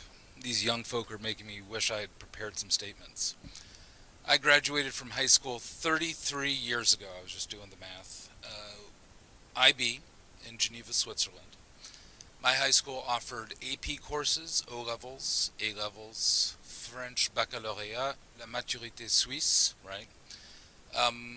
It was a mess, right? And so IB was developed, of course, for kids of diplomats, kids in the Foreign Service, to tie all this together. One of the things that hasn't been discussed is kids who are looking to do their education overseas, right, the fungibility of their credits. I'll tell you that IB students are overrepresented in Ivy League schools, diplomatic corps, international corporations, aid organizations all over the world. It's a perspective that's sought out. It's a perspective that's felt to be helpful to, a bunch of different outcomes. The teachers who teach IB seem to be pretty happy to do it. They seem that they're motivated. We all know that the burden of work also has to do with the degree of fulfillment you get from the work that you're doing, and they seem very fulfilled in connecting with their students. We seem to have glossed over the fact that every year the number of kids taking a la carte courses has gone up, even though the number of diplomates has stayed the same. For me, as the students have said, this implies perhaps a lack of communication about the program and what it offers, right? That people see value in it, clearly, but haven't enrolled in the full program for whatever reason, right? These barriers seem like the bigger problem than the coursework itself, right? Obviously, there's a lot to offer here, and I think that the kids would continue to take it and continue to appreciate the benefits of the program with the proper promotion. Let's see. Yeah, I think that there's a lot to offer. I think that the perspective is not the same as the AP, and I think something does get lost when the program is eliminated. I think that there's a certain unique perspective that comes with this stuff, which is not going to be easily replaceable if the program is gone. All right, thank you guys for your time. Anyone else here to make public comment on this item? Do we have anyone online? Okay, Dylan, would you like to make comment? You can unmute yourself. Can everybody hear me? Yes, go ahead. If you could give us your name and where you reside in the district first. All right. So my name is Dylan Briggs. I'm the junior class vice president. I reside in Grayswood State College. So I'm here today to speak on behalf of my sister, Myra Briggs, who is a diploma student thriving at the United States Naval Academy. Before I speak about on behalf of my sister, I would like to cover a point I'm very passionate about, the fact that this program has not been marketed correctly, in my opinion. Year after year, starting in middle school, I was told to take AP classes and that they were the best ones to take. Once last year in Algebra 2, I had a math teacher talk about IB during class, and other than that, I never had any teacher, staff, faculty, or parent or peer tell me to take any IB classes at our school. It wasn't until my sister told me about it that I looked into the program. I think that to give up on a program that hasn't succeeded due to incorrect marketing would not be a good look on our school, especially abandoning something that makes us so unique. Now to speak on behalf of my sister. My name is Myra Briggs. I am currently a first-year student at the United States Naval Academy. I graduated from State High in 2024 with the IB diploma. I was planning on attending this meeting, but I have a mandatory forceful lecture, and my Bridget is required to attend tonight. I've taken both IB classes and one AP course. My IB education was essential to my development as a student and plays a pivotal role every day in my academic and military life. Taking 18 credits, working out at 5:40 in the morning, time management is a skill I learned that IB prepared me for with this new path. Notably more than my peers here who did not do IB. I truly would not succeed at the academy had I not learned what I got through with this program. It taught me to study, which projects I need to prioritize, such as when I had the 4,000-word extended essay and homework for my other classes at the same time, and homework for my other classes at the same time. These skills are critical for students who are wishing to pursue a challenging educational path after high school. Military academies are known for their rigorous education, but myself and other IB diploma receivers were here prepared in that aspect thanks to the time management skills we gained. That international mindedness of IB cannot be overlooked. The holistic, open-minded approach to learning students gain from in-class discussions and interactive assignments versus a more traditional and structured approach to learning in other organizations like AP has helped all of us IB students become better listeners, people, mentors, and learners. The education focuses on allowing students to understand how the world works, whether it's history, math, English, etc. I can't emphasize enough how prepared for college I was. For an advising class I am in, a teacher and a base who is here on to help with students with the research project came to speak to us and asked if anybody had ever written a research paper. Out of everyone in the room and all the 40 students, myself and one other raised their hand. I was astonished. I now realize the value and purpose of each individual research project that I completed for my IB classes. This unique learning opportunity is only available through IB, and I think there's no better experience than having students go through this process of a research paper for each class in areas they are passionate. Not only is it super cool, but a huge help in the long run. With IB, I will always keep the memories that I've made. This program will not just help me prepare for students, or not help prepare students for after high school, but also leave them with a group of friends that they went through something super hard with together. It is truly challenging, and that provides so many rewards for those who have the motivation to succeed. Keeping the program will help take State High to continue producing well-educated and talented individuals who can take on the world in unique ways. If you want State High to remain this way, IB is the way to go. So that's all I have for her. I don't really know how much time I have left, but You that's just basically what I have. perfectly came out just past the time mark, so I appreciate that. Thank you for your comment. Yes. Do we have anybody else online? Okay. Anybody else? Last call in person. Okay. Any final comments? Yeah, so I think these have been really compelling arguments that I think you all have made. I think there's compelling arguments made by members of the public, by kids who are really interested and into IB. I think I think we hear what the value is of the IB curriculum. My concern is when that goes away, I want to know what's replacing it, because I think the lack of available advanced classes that are non-AP. When I look at AP and I look at the take the tests, get the college credit, that's a transactional model of education. And I think there is a hunger for other ways of learning and other ways of teaching things that I come from IB, that I would be willing to free you from the scheduling issues that you have, but I just want to know what's going to replace it. And you probably can't answer that right now, but Jackie wants a microphone. Yes. Keep going.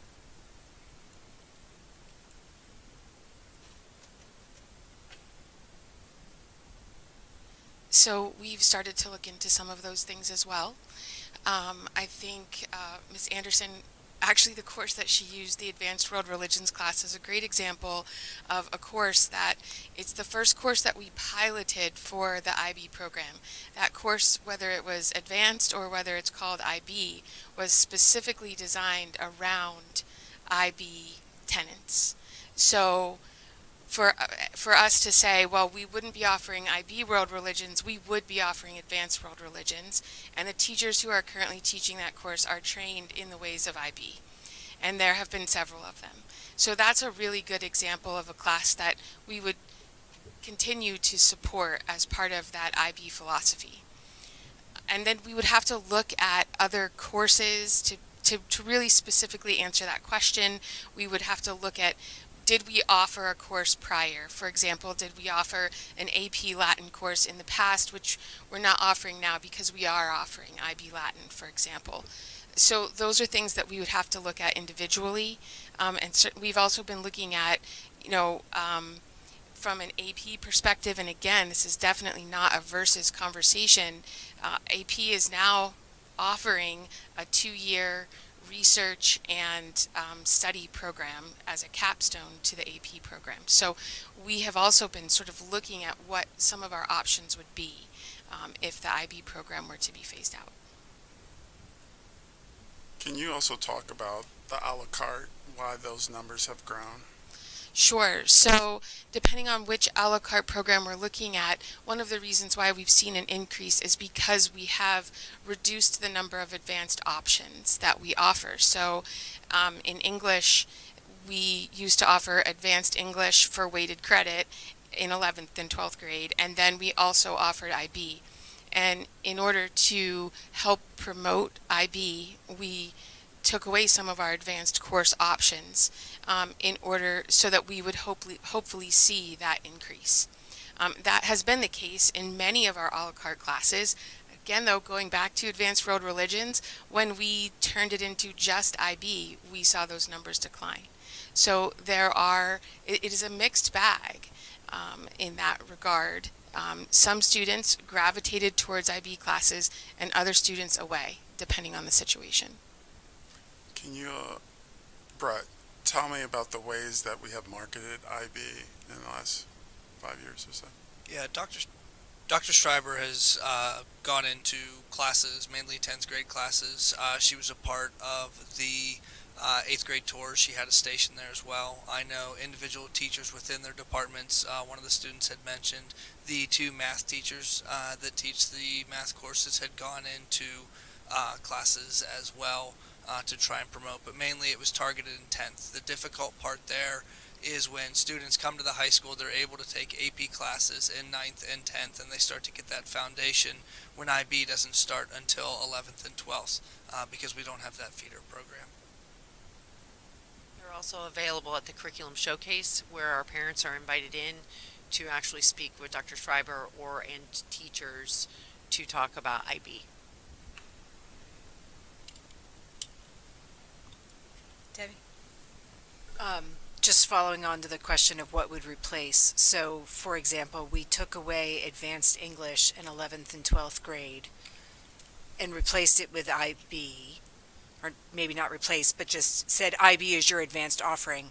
If we phase this out, do we have the capability to immediately bring back advanced English so the students that want the advanced level class with the weighted, that might even incorporate some of the IB elements, right, that they're not pushed into the AP course, is that going to be available?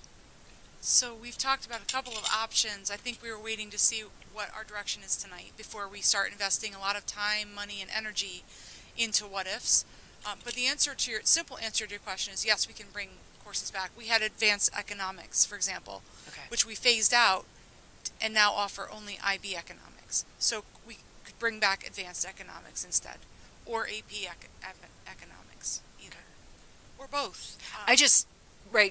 Mr. Johnson said we have a need to make a decision so that we can get the course catalog printed so we can start the scheduling process. But I don't want our kids to be without, say, Advanced English 11 if IB English is going away. And I know it's a phase thing, but you presumably wouldn't be offering IB English for 11th graders next year if we're phasing it out. We would be offering it for the 12th graders. So anyway, that's just a logistical thing, and that I want to make sure we have in the catalog so we don't lose a whole chunk of kids that are looking for something in between CP English and AP English. There should be something there, whether we call it IB or advanced. I feel like it should be there. We just don't have enough time to create like the IB research and seminar course. We don't have enough time now to be able to get that added, board approved and added into the course guide for next year, but it would be something that we would look at, is what I'm saying. There's a lot of things on our I'm really very specifically concerned about the classes that we removed the advanced option to push kids towards the IB. Can we immediately revert? And I think that was advanced English and maybe an advanced history class. Several history classes, yeah. So those are the ones in particular that I'm thinking of. We could bring back many of them. I don't know that we would bring them all back, but yeah. They have a course number. They were board approved in the past. We could bring them back.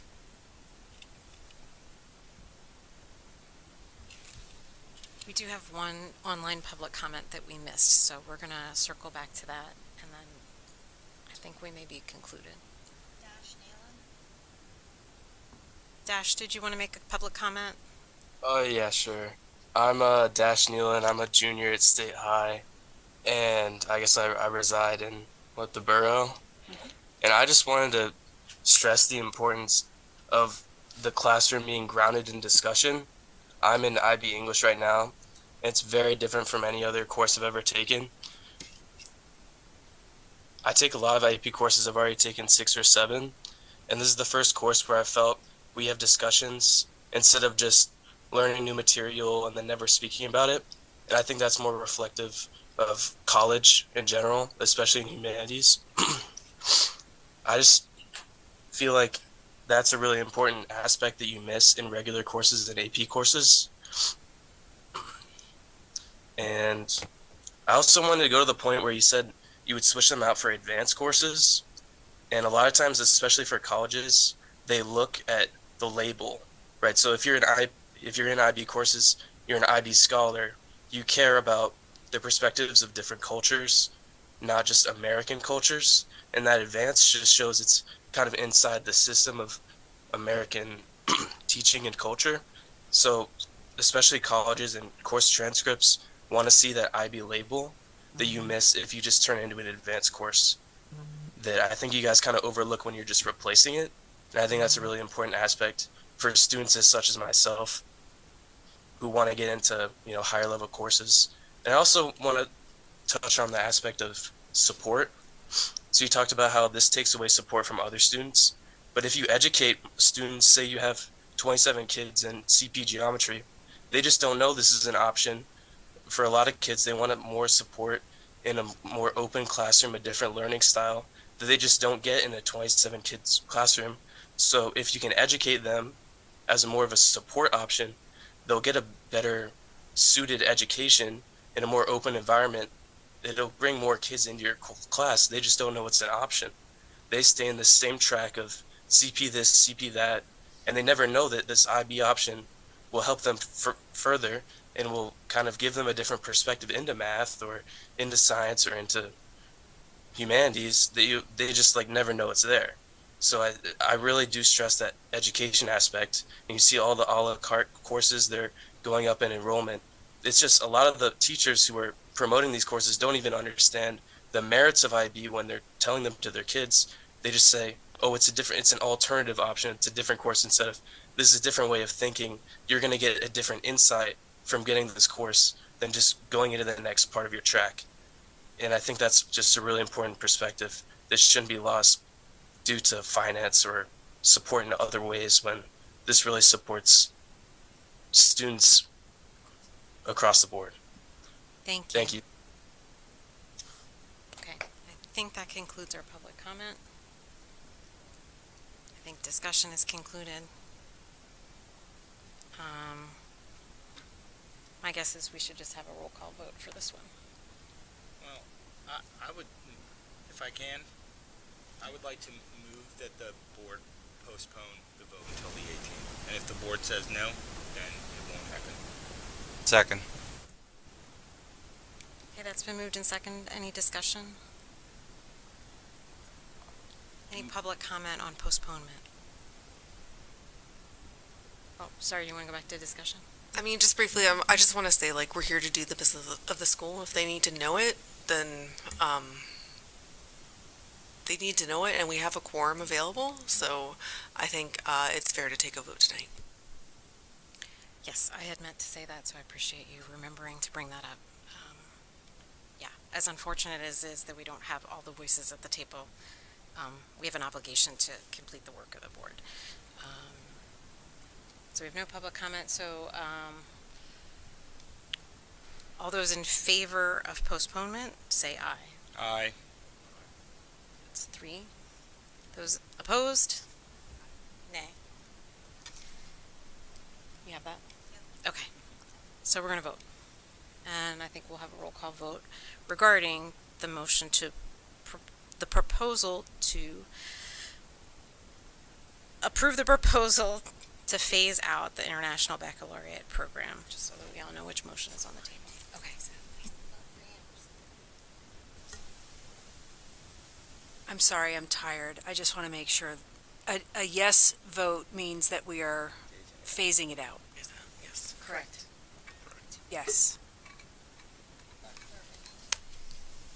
With heartfelt regret, yes. No. Yes. Yes. No. No. That item is passed. We're going to move on to agenda item 14B, a motion to approve an affiliation agreement with Point Park University for a student internship shown in attachment 14B. Miller, so moved. Half second. Okay, that's been moved and seconded. This is a new agreement for student teaching relationship. Are there any questions or discussion on this item? Okay, any public comment? Sorry. Okay, seeing none, board members in favor, please say aye. Aye. Those opposed, say nay. That item is passed. Agenda item 14C is a motion to approve a portable weapon detection system for the district as shown in attachment 14C. Do I have a motion? Miller, so moved. Anderson, second.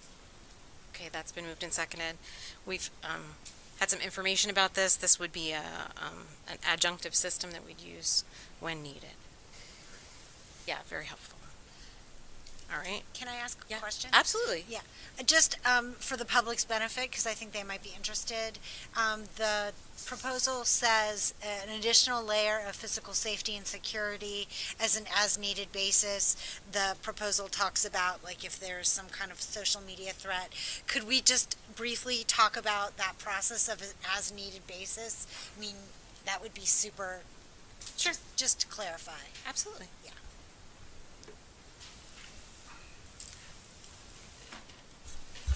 Like, just to piggyback on your question too, I'd be like, in terms of clarifying, like, who would be responsible for deciding when it gets deployed? Yeah, it's a great question. So we've had some incidents where in the middle of the night we get safe to says and they're credible, but we don't have enough details, so we need to respond the following morning. So if you give an example of, let's say, State High, why we might need to, as far as the flow of students coming in the building. These systems in the picture are 2 poles, that's one. There'd be 2 systems.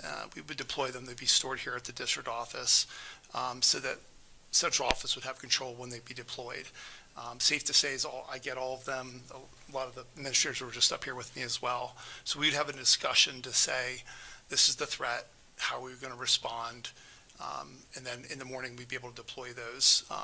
And the training would be certain security training, our SROs, myself, a crew of people that would be able to set these up and respond on an as-needed basis to whatever the threat may be. Possibly, for example, if Park Forest Elementary, but all we get is Park Forest. We might say, well, is it middle school or is it elementary? And we might want to set up one at each one, at each school to be able to respond to whatever the threat may be. The system's very good about adjusting sensitivity based on what the perceived threat is. Hopefully that answered that. Yeah, and I think you mentioned these are used at Penn State in some places. Correct. To us previously. Yes, Bryce Jordan, Penn State, the football Beaver Stadium, the White House, although they say they're not allowed to advertise that. Right. So forgive me. That's on the down low. Shh. Yeah. Any other questions about this item? Any public comment on agenda item 14C? Okay, board members in favor, please say aye. Aye. Those opposed, say nay. That item is passed. Final item, agenda 14D, is a motion to approve a research proposal by Dr. Mary Starr. This is shown in attachment 14D. I hope so too. Okay. Yeah. Well, Dr. Starr, thank you for hanging in there as long as you did. Yeah. We're happy to receive your proposal. Miller, so moved. Huff second? Huff second. Okay. Went out of... It was essentially a motion, but anyway. Okay, so that's been moved and seconded. Any questions or discussion from board members at the table? It seems like a positive relationship, so I'm sure people will be excited to engage in that. Any public comment on this item? Okay. Those in favor, please say aye. Aye. Any opposed? All right, that concludes our agenda for this evening. Looking ahead to future meetings, we'll have Tuesday, November 12th, board work session on policy 903. Some board members have not replied whether they're available for that, so any that haven't, if you could let us know whether you'll be able to attend, that would be really helpful. That's at 12 p.m. here in Panorama Village. Monday, November 18th, we have a regular board meeting at 7 p.m. here in Panorama Village Boardroom. Tuesday, November 19th, we have a Policy Development Committee meeting at 1:30 here in the boardroom. Wednesday, November 20th, we'll have a board conversation with the community during the Soup, Spud, and Social Media Night. So we're excited to piggyback with that event and hope to see you there at the high school cafeteria at 5:30 p.m. And with that, I'd like to adjourn the meeting of the State College Area School District Board of Directors. Thanks for hanging in there, everybody. Have a good evening.